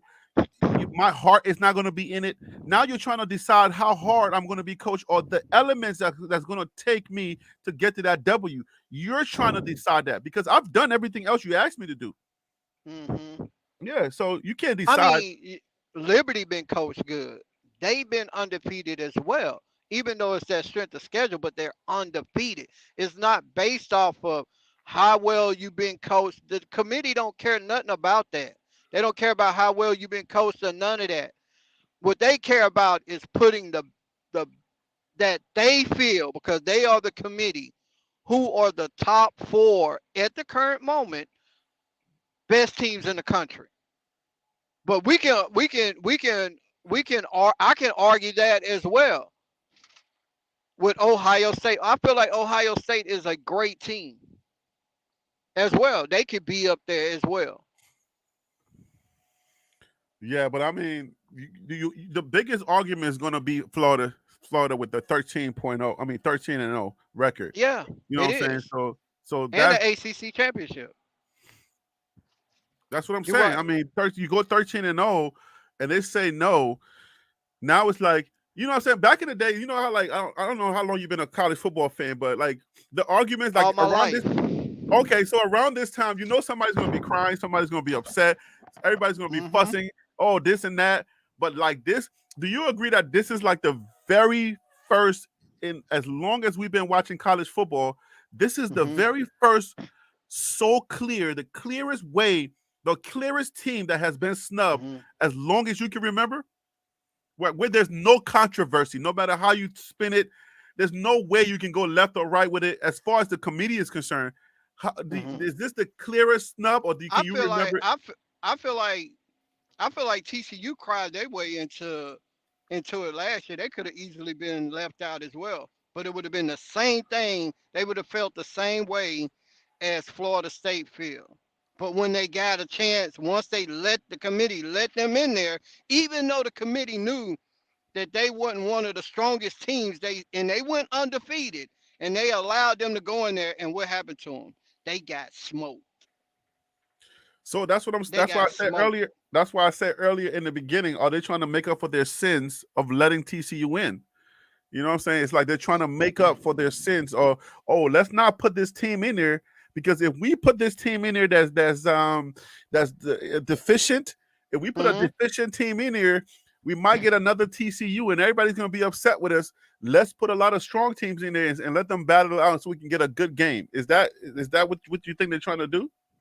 I think that's what I would agree with that statement. Yes, I would But agree with that statement, and I'm that's just trying to tap into their minds because I really don't know how yeah, they're thinking, but I would say just based off of last year and current year, yeah. I would agree. So, do you think that a deficient TCU, a deficient Florida State team, is worse or the same as a TCU team that's full? Because I think I Florida. feel like I mean I guess it just come down to at the end of the day for me, and it's just my personal opinion. Mhm. Um, it boils down to I guess I don't know. I played the game. I played semi-pro here Okay. in Texas in Fort Worth arena football. Okay. So it's like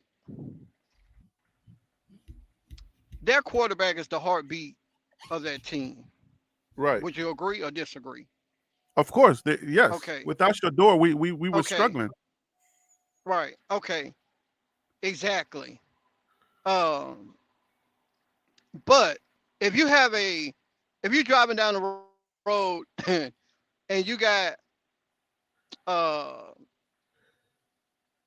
a partial flat tire, Okay. I'm gonna use this as an example. All right. How far you think that's gonna take you before that tire blow? It just depends on how far I am from my destination. How far are you willing to drive then? Let me ask you that. Let me rephrase it. As long as I have to. As long as you have to. But Yes. you know it's gonna blow though, right? Yeah, I'll ride it till the wheels fall off. That where you say you from? I'm from Liberia originally, but No, but Brooklyn. you live okay. I'm You in New sound York. that's a New York statement. But because I got people from up there in New York and Mhm. Philly. But anyway, uh I'm just saying anybody in their right mind not just gonna okay, let me just continue driving this extra 120 miles and pray to God that I make it. Well, no, I mean you're not going 120 miles on that flat, but if You you're just said you're gonna ride it till the wheels fall off. well, yeah, but it may fall off before 120, but I'm gonna ride it Exactly. yeah. So, but I know in And my Florida mind, I State know. wheels have fell off. I mean, I And it know that I'm showed in the not going, Louisville game. huh? Florida State wheels have fallen off. And Nah, because it didn't it fall off showed because they were undefeated. That tells you they that didn't fall off. they wheels have fallen off, brother. They would have I'm lost if telling they you. fell off. They would have lost if their wheel fell off. That would be the analogy. Well, yeah, you can use that. But Yeah, I mean, it's not gonna take you too long. And but I not mean gonna take we're you done. far, It's but the I'm end of just the saying. season, so it didn't have to. It's the analogy fits because you're saying how far. Because my thing was I'm going to ride them until I get to my destination. If I know that I'm only like a mile away from home, I know that I can ride my flat tire and at least get home and then call somebody to help me out. But we at the end of the Hmm. game. We at the end of the games. This is it. So you get Right. me in there. I only have one game to prepare for. This is it. No more, no more nothing. I don't have nobody to worry about but this one game. So I would do what I have to do to prepare to win this game, just like I won the other games when we lost our quarterback. So it doesn't matter. Like, don't take that away from me and decide for me what I'm able to do, either in the coaching or the hearts of the kids that are still left. You're trying to decide that our heart. You're trying to decide our coaching. You said we can't coach our way into a win. So that means that winning is the only thing that matters to you. You're not thinking about the reward of the hard fought season that we had. You don't care about none of that. It's exactly who can win or who can't win. Nah, that ain't right. You're sending a bad message. This is the worst message. And who said somebody else says this said in 2004. Do you remember Auburn 2004? The Auburn Tigers. Yeah, go ahead. What's they There would be they either got snubbed 2004, like there would be the worst. I can't remember a worse snub than somebody giving me an excuse. The excuses have always been at least somewhat legit. Right? Like you can explain your way in certain things, like, oh, they lost to this game, they lost this game, so we had to keep them out, especially if you have another undefeated team, right? Now you got two teams in there that have at least one loss. You know what I'm saying? So it's like, how are you saying, how can you define what the criteria are, the criteria of letting this team in and letting that team out, and they lost and you didn't lose anything? So it's like, it's weird to say they lost one game and they're in, and we didn't lose any game and we're not. I Uh, mean, I guess the committee looking at it as well, this is a wounded dog, so or this a wounded person. I'm not gonna send him back into battle. This person wounded, so they ain't got but a half a arm, so I'm not gonna send them back into battle. That's the so, way I think that they looking at it. all right, let's not do that Stephen A. Smith thing where we, we can we can talk about the black players when they get into trouble, but then the white players when they get into trouble, we're not gonna talk about it. So that's what I see. I That's mean, that's they've been like that for years, so that's that that's a Stephen A. whole Smith nother they're subject. doing. Yeah, that's a They're whole doing that nother Stephen A. subject. Smith. we, Yeah, we're gonna exactly. coin that. They're doing that Stephen A. Smith. Right, right. Well, hey, brother, man. Hey, I'm gonna continue listening. I Thanks for appreciate calling. your show, brother, and I'm gonna allow somebody else to speak. All right, man. Thank you for calling. Man, I you be appreciate you. blessed. Have a All good right. one. I mean, college football has always been interesting. This is the time of the year where most people like myself, the casual fans, this is when we start paying attention. Yeah, so we didn't really start paying attention until the drama started, until people started crying. People got on social media and started crying. Football fans get on their phones and make videos and screaming at somebody. We all remember last year with the guy that was screaming at his television the TCU game. This is the trash that y'all put up here. So I've always paid attention to college football around this time of the year where everybody's crying.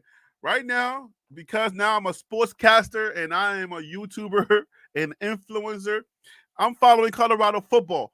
Deion Sanders and his Colorado Buffaloes. What is going on with Coach Prime and his Colorado Buffaloes? We have areas of need. The immediate areas of need going to be the O-line and the defensive line. How are we looking in the portal? We have transfers, 2 starters that have left our O-line.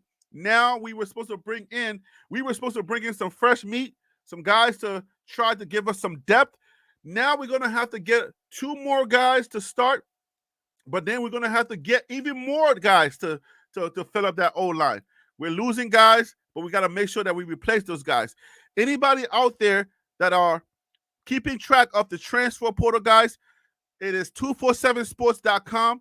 You can click on their YouTube channel and you can join the conversation that they have, but you can also track the transfer portal, what's going on with the transfer portal. Coach Prime is going to be announcing some players. We do not know who out there. Actually, we can look at it right now. Let's go ahead and track the transfer portal currently. Let's see if anybody has committed. If you are a part of the chat and you know somebody that has committed for Coach Prime and his Colorado Buffs, let me know, guys. I want to make sure that I keep track of that, and you guys can keep track of that with me. So let's see right here. Let's go to Colorado from the Pac-12. The Colorado Buffaloes.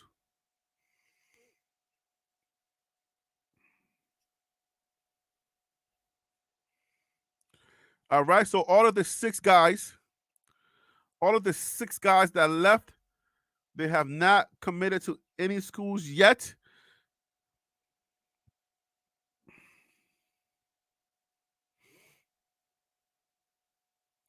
We're going to take a look at the transfer portal entirely, and we're going to see if Colorado has any commits. And if anybody's in the chat and know where and who has committed, who Coach Prime is talking about, you guys you're online and you're looking at other things, let me know, guys. All right, this thing is thinking currently.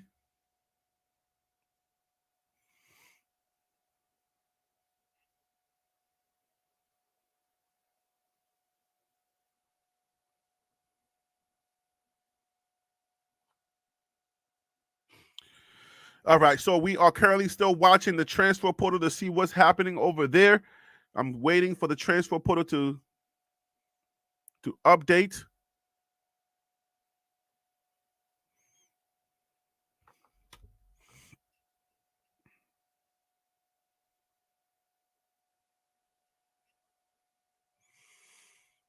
All right, so here we go. Let me share this with you guys.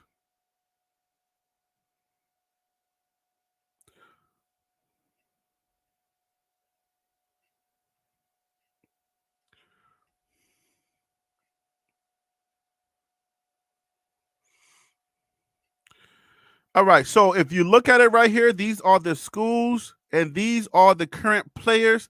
Let me see if I can do it by position.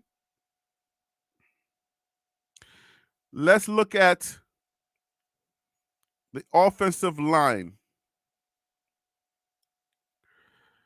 I'm trying to see if anybody has Colorado in here. And if you look right here, if you look on the right-hand side where it says crystal ball at the top of your screen, that would be right here. If you look at the crystal ball, These are all offensive linemen. I do not see anywhere Colorado would be. I need to see that Colorado logo.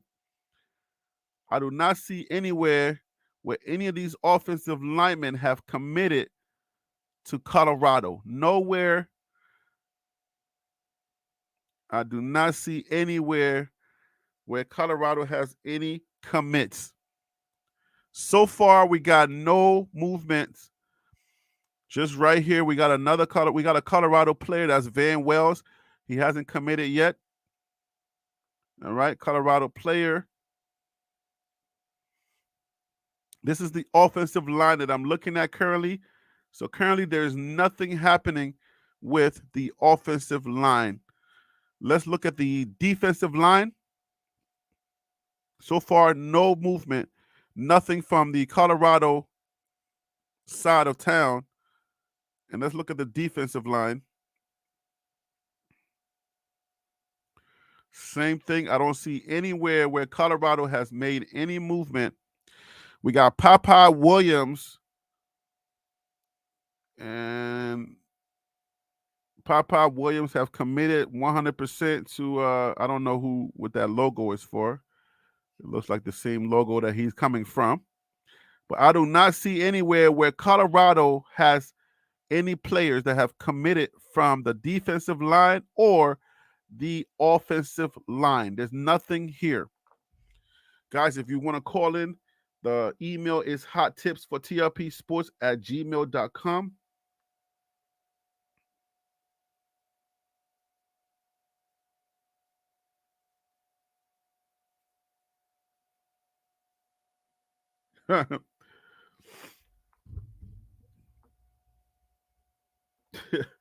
Derek says just match up Florida State and Georgia, and everybody will be fine.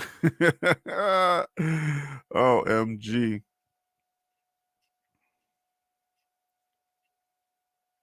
Somebody will still be upset, Derek. I promise you. So far, no movement, guys. So far, we have zero movement from the transfer portal. If you're watching the transfer portal, guys, there's no movement from Colorado. Colorado has not chosen, or no players from the transfer portal have chosen from the O-line or D-line has chosen. All right. None of them have chosen to come to Colorado. If there's anything that you are hearing out there, anything that I'm not privy to, please let me know. If you can put it in the comments.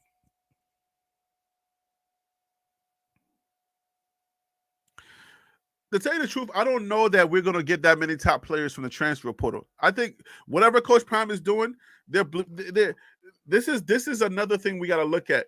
I think we got to look at a lot of players from either JUCO or coming from the FCS football championship subdivision. I think we have to start looking at like the HBCU ranks. We got to start looking at players coming from the FCS, because there's a lot of good linemen that are coming from that FCS ranks, and they're going to be jumping into that transfer portal. If we're just looking for Power 5 people, I don't know that we're going to get a lot of linemen from that Power 5 rank. So it may not happen from that route. But where are they getting these players from? I'm interested in understanding and knowing where are we getting these players from. Where are they going to come from? All right. I don't know if we've made any offers to any players. Where are we getting these players from? I would like to know. All right. That's what I want to know, because if they're not coming from the Power 5 ranks, or they're not coming from FCS, where they're coming from? It can't just be from high school, because we're only 20% high school. Our recruiting is 40-40-20. 40% graduate, 40% undergrad, and 20% high school. So where are these players coming from? That's what I want to know.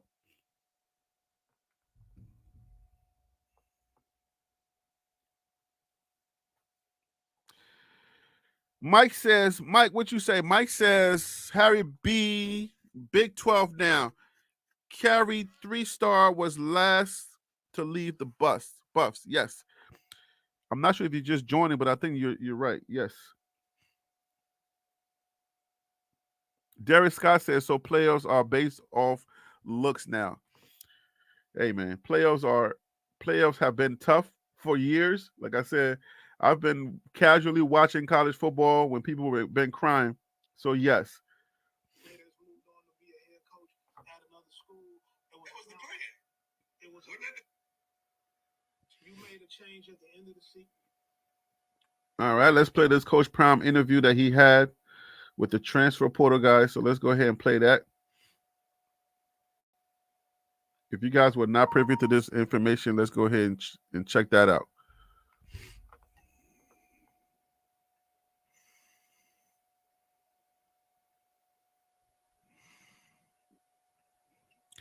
We're going to watch this Coach Prime interview, and then I guess we'll come back and we talk about it.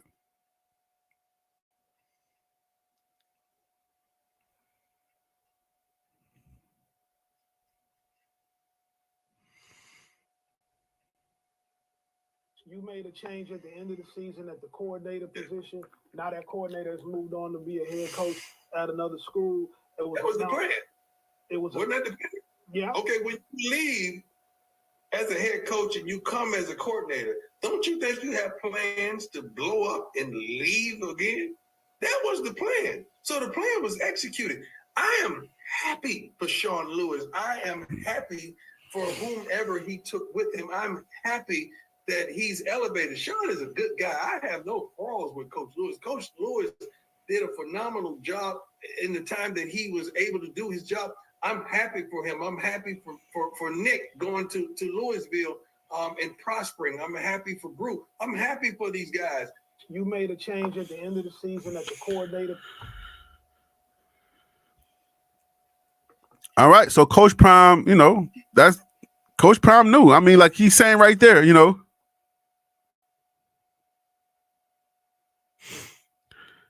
Hopefully you guys are seeing that.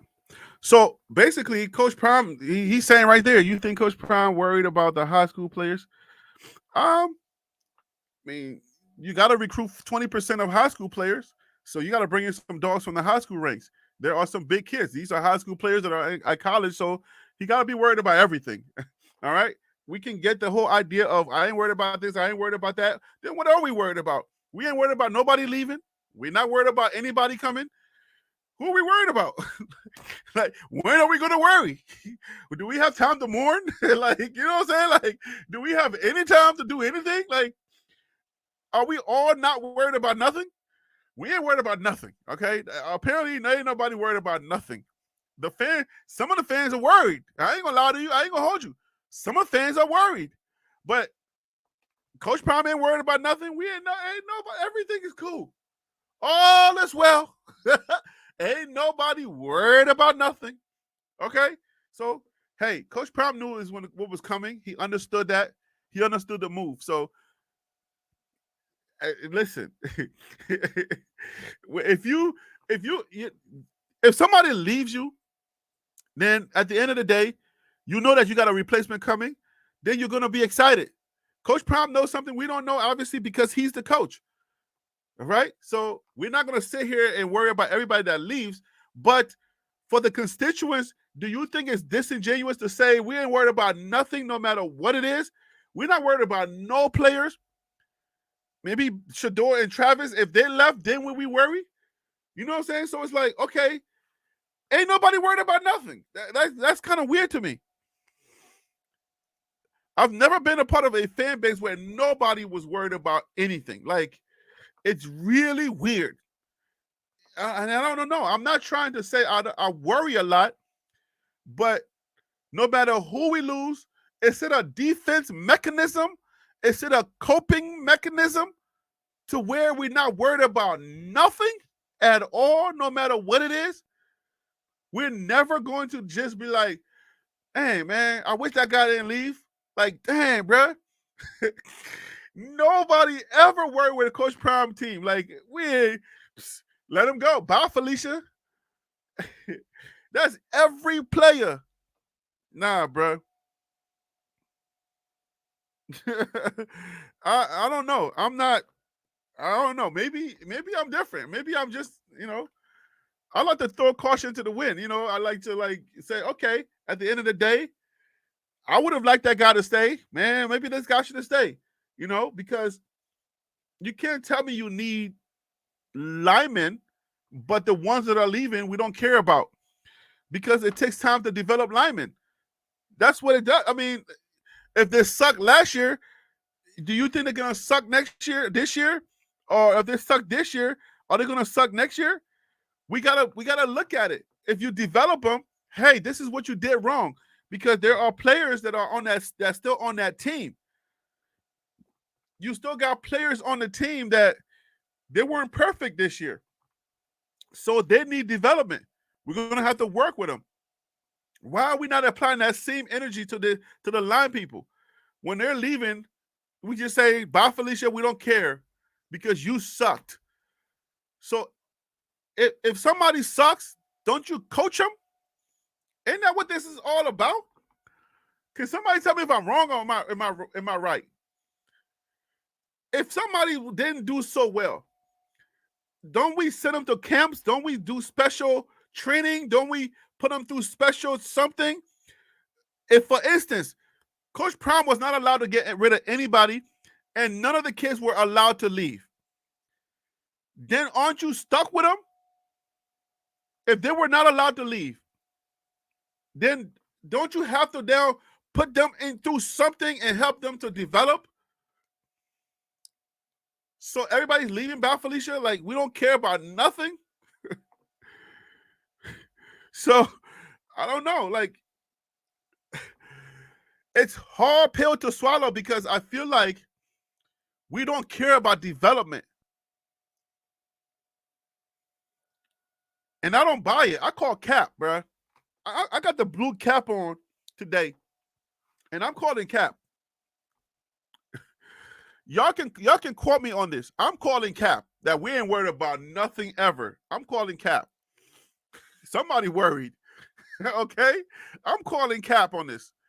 Because you can't tell me that all of the kids that were not perfect last year, they're gonna go into development. They're gonna have to adjust certain things, and we're gonna develop them to get better. Cormani McLean is not, he needs development.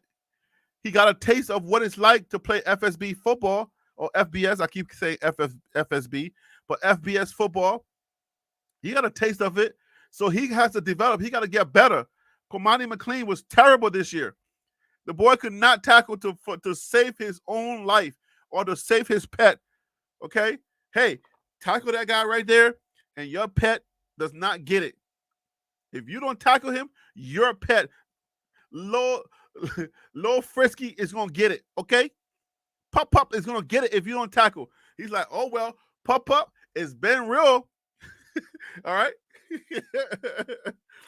Okay, Pup it's been real because Cormani McLean's not making that tackle. He was terrible. He got to develop. So now what are we saying? We're saying everybody that's leaving, bye Felicia.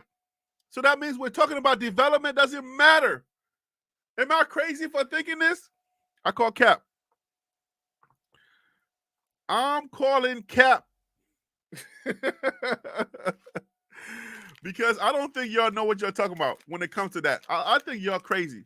Like you're crazy if you think everybody leaving is just Felicia bye. Nobody cares. You all suck. If you sucked, but you started, we got some things to work on. What about the suck people that are staying? What about those people?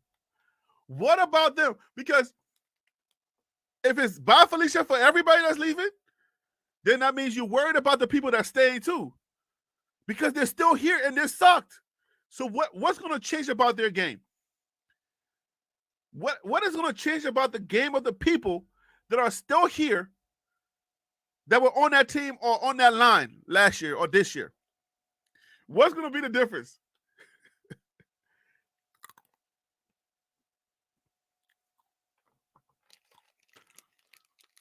Buff, he thinks he better than Travis. Some leaving due to the family Sanders family effect. Okay.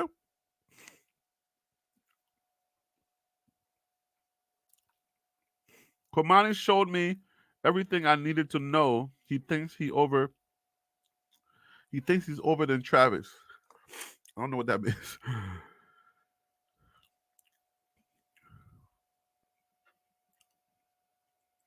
Sap probably didn't go to class at all when he was playing in college. Dude probably got 4 years to get a degree.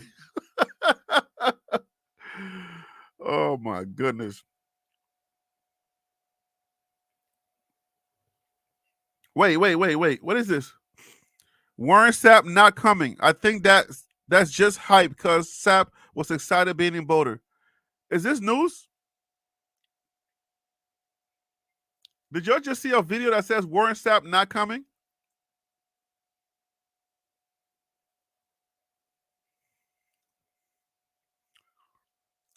Try that Texas truth. You're not one that be capping on here. Is this news? Can somebody confirm that this is news? Purple Orchid says I saw nothing.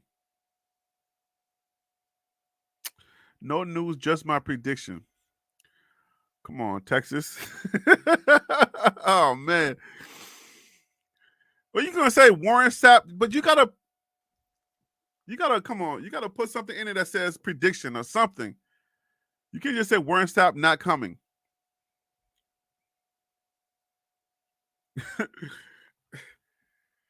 I want to know. I want to know what people are thinking because everything is by Felicia, and I want to test the temperature of the base. Like everybody is by Felicia. Coach Prime ain't worried about nothing. Y'all ain't worried about nothing. Are we worried about anything? I call cap, bruh. I call cap on all of y'all, including Coach Prime. I call cap on all of y'all. We ain't worried, but we need to be concerned that it's not going to be as easy as we're thinking. Like, I call cap, bruh. I ain't saying nobody worried over here, but man, look, man, the way that it's being spun, it's hard to swallow, man. It's a hard pill to swallow. Things are spinning out of control, and I'm like, ain't nobody worried. Everybody's fine, and da da da. I ain't saying you gotta be worried, but man, we got a team. We need bodies, and I can't sit here and be like everybody that's leaving, yo, because the trash is also staying. You taking out some of the trash, but some of the trash is still here. The majority of that defensive line is still here. The majority of that offensive line is still here. We only lost the left tackle, and we lost the center in Van Wells. So the rest of those guys are still here. As of right now, the transfer portal is open.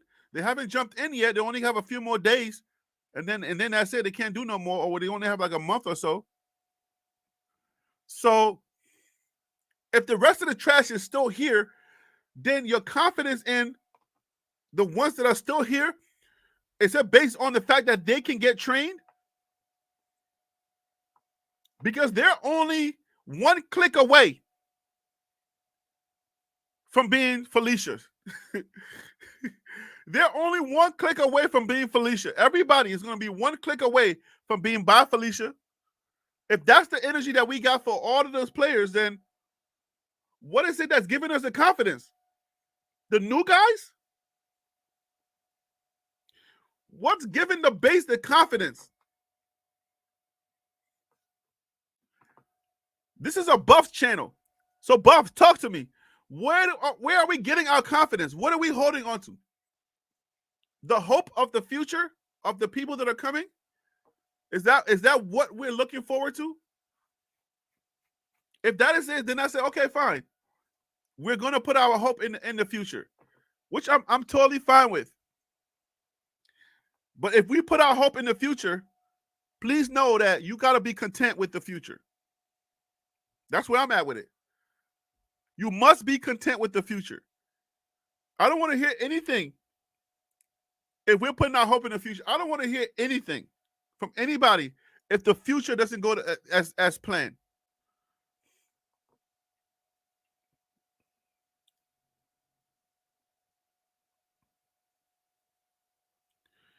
You have to believe, my friend. Yeah. We believe. We believe. but we're also looking at details. We're believing but asking for details. So because we ask for details doesn't mean that we're not believing, because we are a fan base that's looking for answers. People are watching the transfer portal today because they're looking for concrete something to believe in. If you want me to just blindly believe with and just say don't worry about the details, then fine. Is that what we're doing though? Are we just looking at? Are we just gonna have blind belief without looking at anybody, anything? Okay, just replace the entire O line, the entire D line, whatever you put there. We riding. I want people to understand something. If you're just gonna do something to say, okay, this is what we're following, then I want people to be content with that. But what I have an issue with is this attitude where ain't nobody worried about nothing, ain't nothing happening, like we don't care. Let everybody leave. If that's the attitude, then make sure that we are okay with what comes in the door. Because if we're not, then it's like we keep rolling the ball. We keep rolling the ball, and the ball just keeps rolling. It keeps rolling. So what's the anchor? What are we anchoring in? That's the question that I have. So you said try that Texas True said believe Harry trying to back out on the Buffs. Because anybody that questions or has any question, that's always their intention.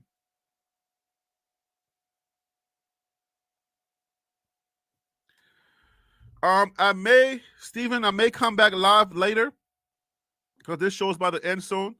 So I may come back live later depending on what movement happens in the transfer portal. I may have to do a night a transfer portal night show to wrap up at 7:00. I may do that. I don't know yet, but at this point, there's no movement. There's nothing that's happening that I can report at this time. But I may have to come back live. You guys you'll see the thumbnail when I do that.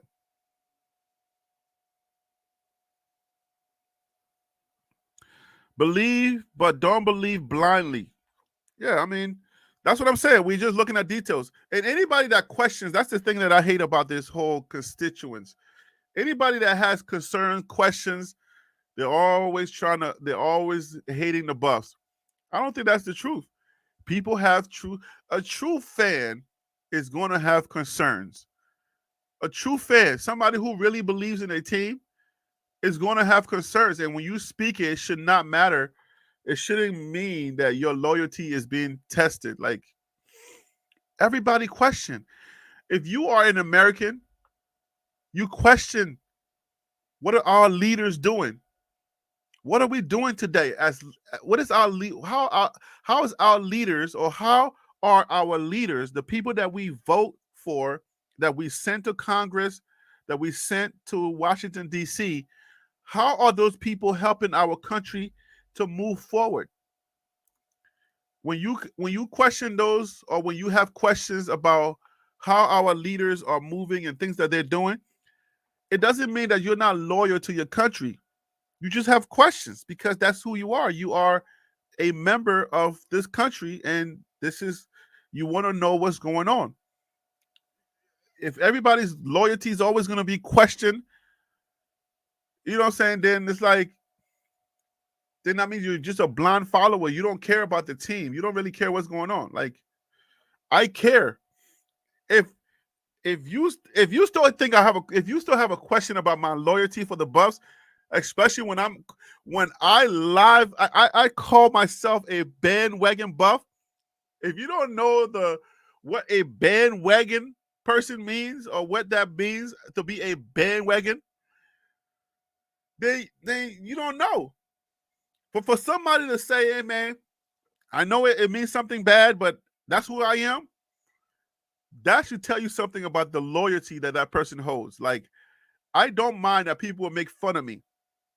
I don't mind that people would call me names, or even laugh in my face and say, ha, ha, ha, you're wearing a shirt that says bandwagon buffs.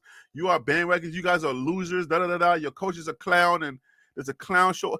If you stick through all of that, make videos, talk to your fan base, instill confidence in your fan base through it all, and somebody still questions your leadership or somebody still questions your loyalty to the team, what can you say to that person?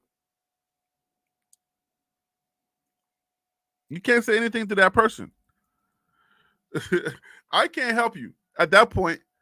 If you're still questioning my leadership, my leadership, if you're still questioning my loyalty, then I can't help you. Then you don't know who I am. Then you really don't know what. Then nobody can be a Deion fan and question and say anything. Don't say anything. Just follow the team, and that's it. Enjoy the ride. That's it. Nah, that don't make sense. That don't make any sense at all.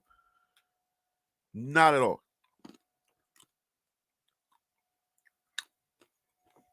Have anybody heard anything out there that we can share with the show?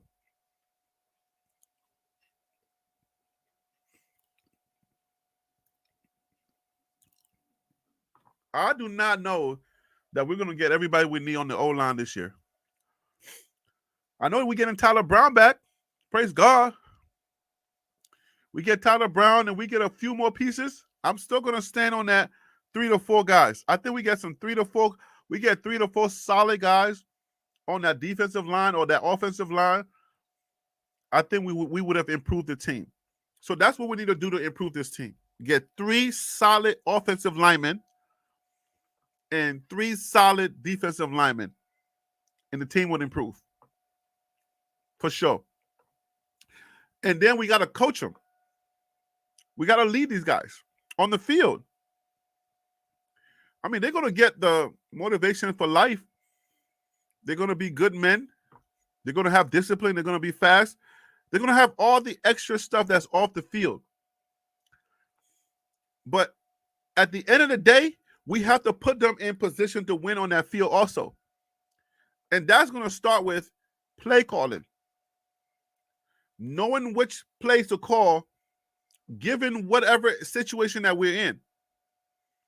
Who we're going to put the ball, whose hands are we going to put the ball in comes 3rd and 1, 3rd and 2, or those coveted second downs. Second down is important. If you don't make good yards on second down, now 3rd down becomes a must. And depending on where you are on that field, whether you're closer to the 50-yard line or you're in their territory, you don't know if you're going to go for it on 4th down or not. If you're closer to their territory, then, man, you might be able to go for it on 4th down. But we're going to get into situations where we have a 3rd and 2, 3rd and 1s, and it's very difficult for us to get those yards. I need to know, and I need somebody to ask Coach Prime, hey, are we planning on running the ball this year? Because I'm telling you, go out, get the O-line, go out, get the D-line, and then we don't make good football decisions again on that field. We become another one-dimensional team. We're going to go right back to blaming the OC, blaming the DC, and blaming the O-line again. Because what a lot of you guys are not paying attention to, where I started doing research and realizing no matter how good your O-line is, you can expose your O-line with bad play calling. I'm telling you, you can expose your O-line with bad play calling.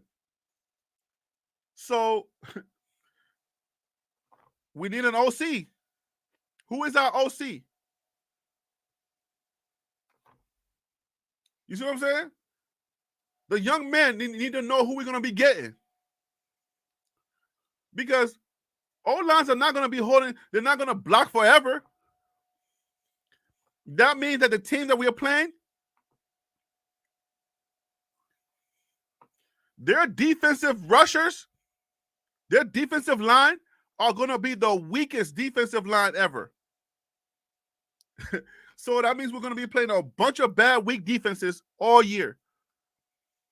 If we get lucky like that, it might happen. It might happen. But what if that doesn't happen? And we go out and we get some solid, and I mean solid offensive linemen. But defensive coordinators start exposing us because we're not doing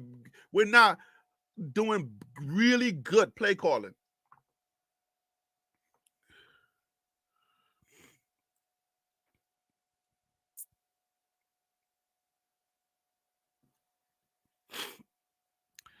Travis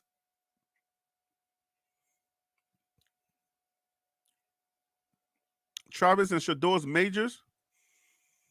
Yeah, I think it's on the team site on the roster.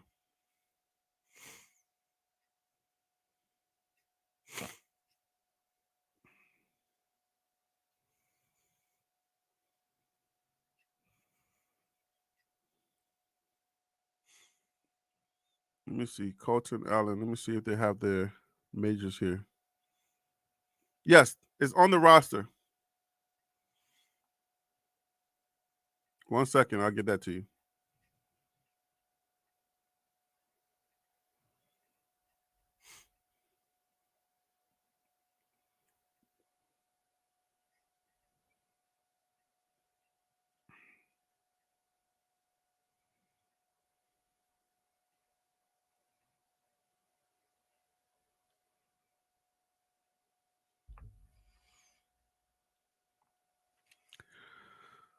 So if anybody hears anything out there, please let me know.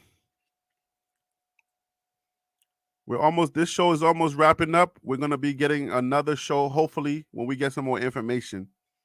As soon as I hear something, I'm going to bring that to you guys live. But I'm watching this all day. Shador's major is sociology.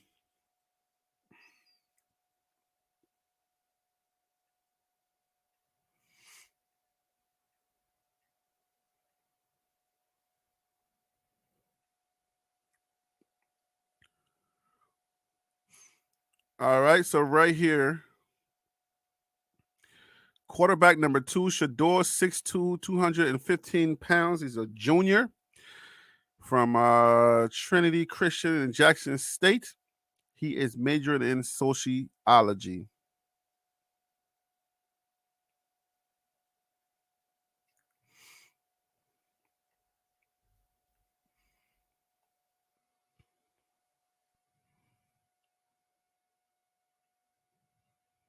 You want to know Shiloh's? Well, Shiloh's a grad, so she's a grad student. I do not see a major for Shiloh.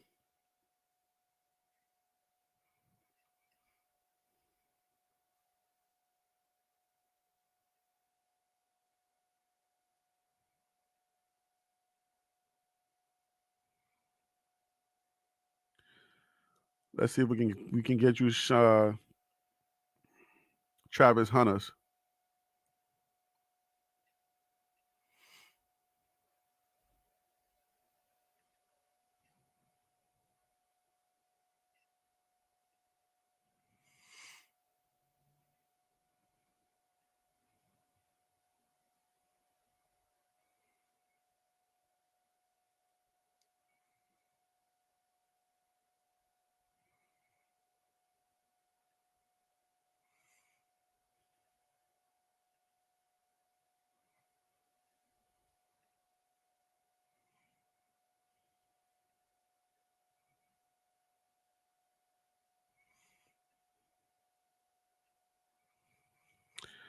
All right, fish psychology.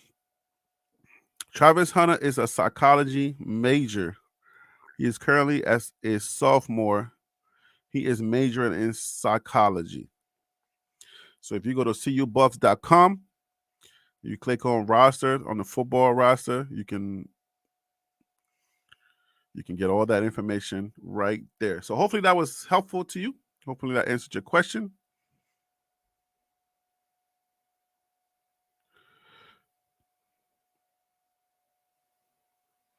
Nick Williams headed to Syracuse. All right, try that Texas true. You just be saying statements, and I don't know if you're saying that's your prediction or where you think you're going. I don't know. But you said breaking news. Nick Williams headed to Syracuse. Where is that breaking from? Try that Texas true. Where is that breaking from? Where are you breaking that news from? Okay, facts. All right, where you break? Who's breaking that? 247 on 3. Hayes Fawcett. Your favorite YouTuber? Who's breaking it?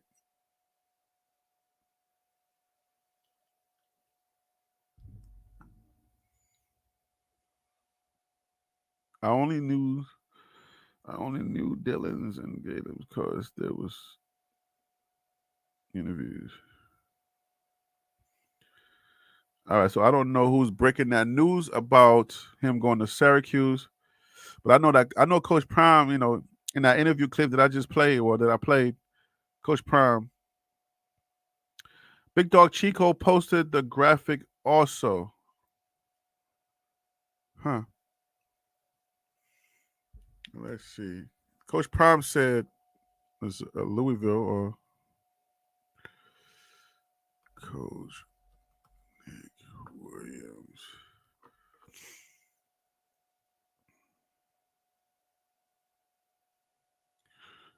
Deion Sanders says former CU assistant Nick Williams headed to Louisville.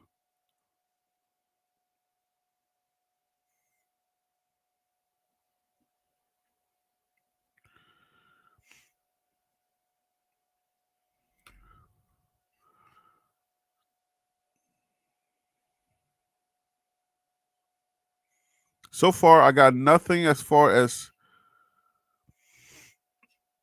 nothing right now.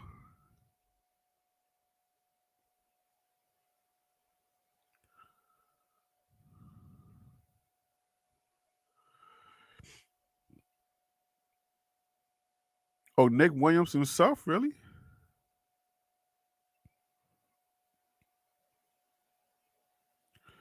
Let's go to Nick Williams on Twitter.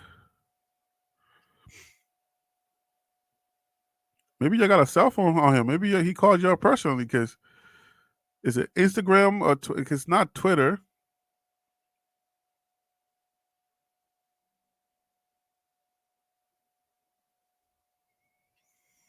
Let's see this. Maybe this is what you're talking about.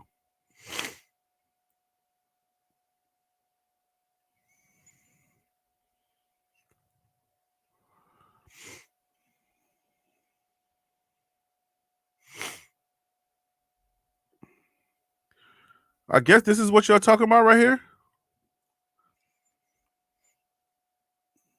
This is posted like 53 minutes ago. He says blessed.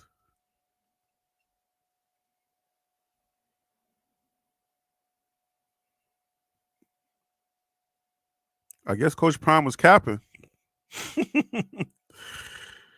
Okay. Coach Prime said he going to Louisville.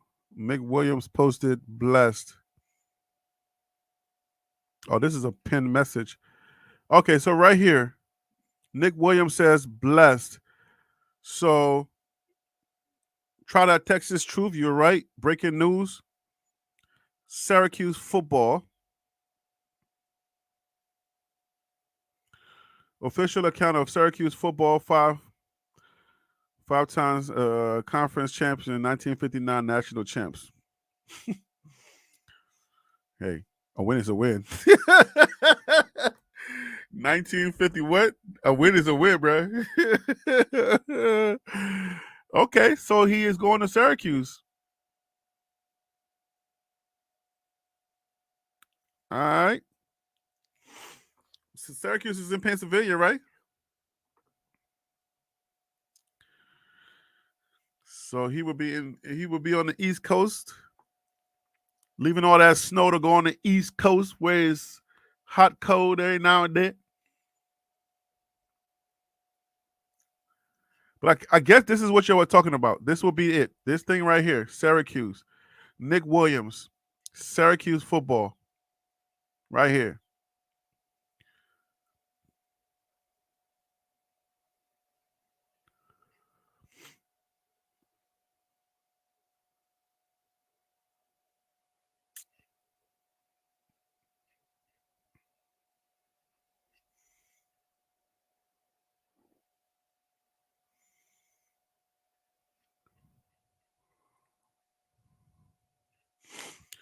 All right, so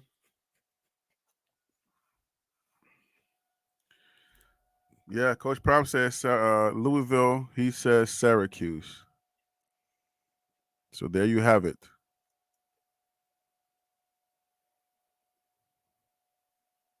Oh, Syracuse is in New York? It is, right? With like Villanova? Syracuse is like Syracuse and Villanova, they're in New York, right? I was thinking about that. Oh, Villanova in Pennsylvania.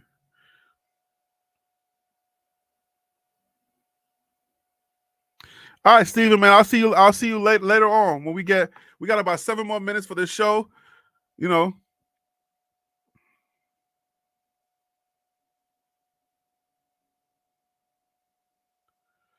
Sean Lewis was the head coach, so just be myself. Sean Lewis was a former head coach. He's coming from Kent State as a head coach. Syracuse is in uptown New York. Yeah, I don't know what I was thinking. Yeah. Syracuse is in New York. That's for sure. That's what I was thinking, man. I was like, okay, all right. My bad. I should have known because New York is like the best place in the world. So I don't know how I didn't know that. That's crazy. Come on now. You can't mess up with the best place in the world.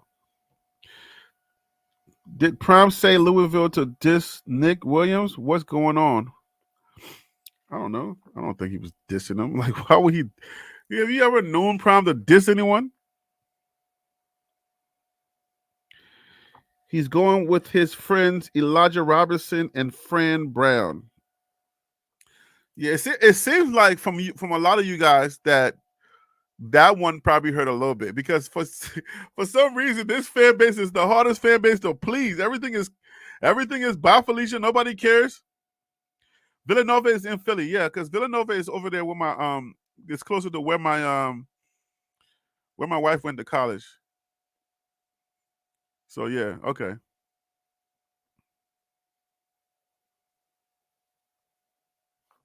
So yeah.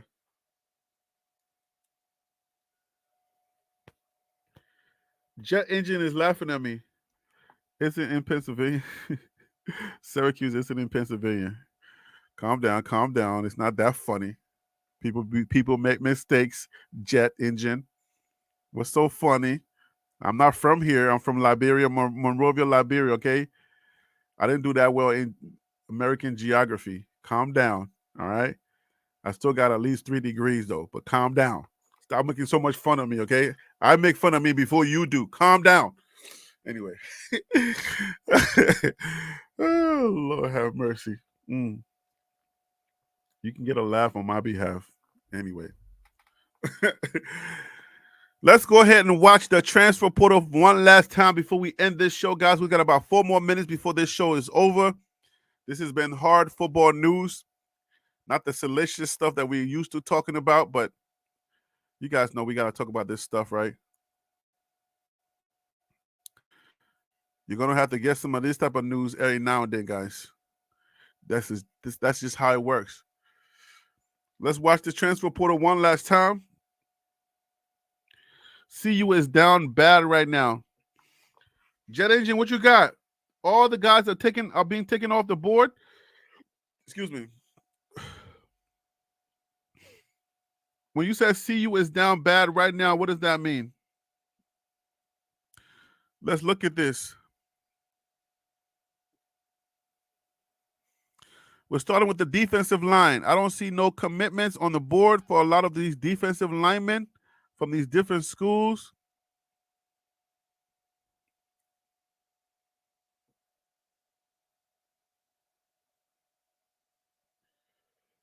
Despite Coach Prime saying Nick Williams is heading to Louisville, he's going to Syracuse. So we're going to get all of this stuff in late. We're going to be getting it late on the live, and guys are going to be making individual videos with this breaking information and getting mad views while I'm sitting here being loyal to my guys. Can y'all get a like for loyalty? Oh man. Can y'all smash that like button for loyalty to you guys? All right, so right now we are looking at the transfer portal. We are looking at the defensive line, guys. I'm not seeing no movement. I do not see many commitments unless you guys are watching 247 Sports Transfer Palooza and you guys are hearing things that are happening, but I'm not seeing anything that's going down. All right, all the defensive linemen, I don't see no commitments. This is it. Defensive tackle, defense. We got edge, Amari Williams. We got all these people right here. But I do not see any commitments, or at least that many commitments. All right, we got Clay Patterson. He was unranked. We got Tristan Souza from USC. Or is that Washington State? Washington, my bad. Forgive me, guys. This is live. I don't have no producer in my ear. My earpiece telling me what's going on. One-man band. So that is the defensive line. Let's see offensive line. All right, guys, we are about to end this show. This is it right here. All right. I do not see a lot of movements happening for Colorado on this offensive, or the offensive linemen that are in the portal. I don't see a lot of commitments. I do see a few, but not a whole lot.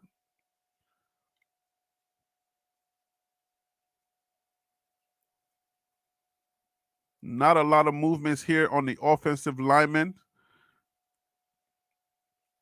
In the right-hand corner where it says crystal ball, guys, you'll see crystal ball right here in this area.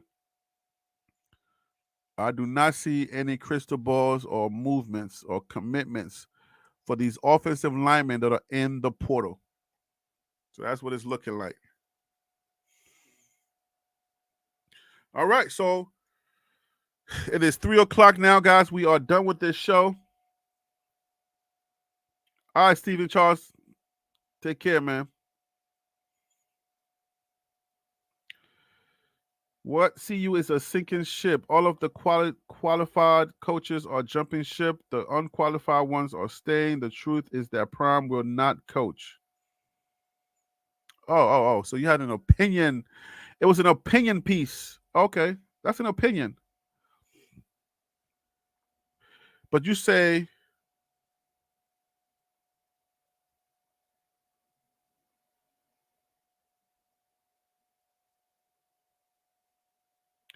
Shantae, I appreciate you. Thank you so much.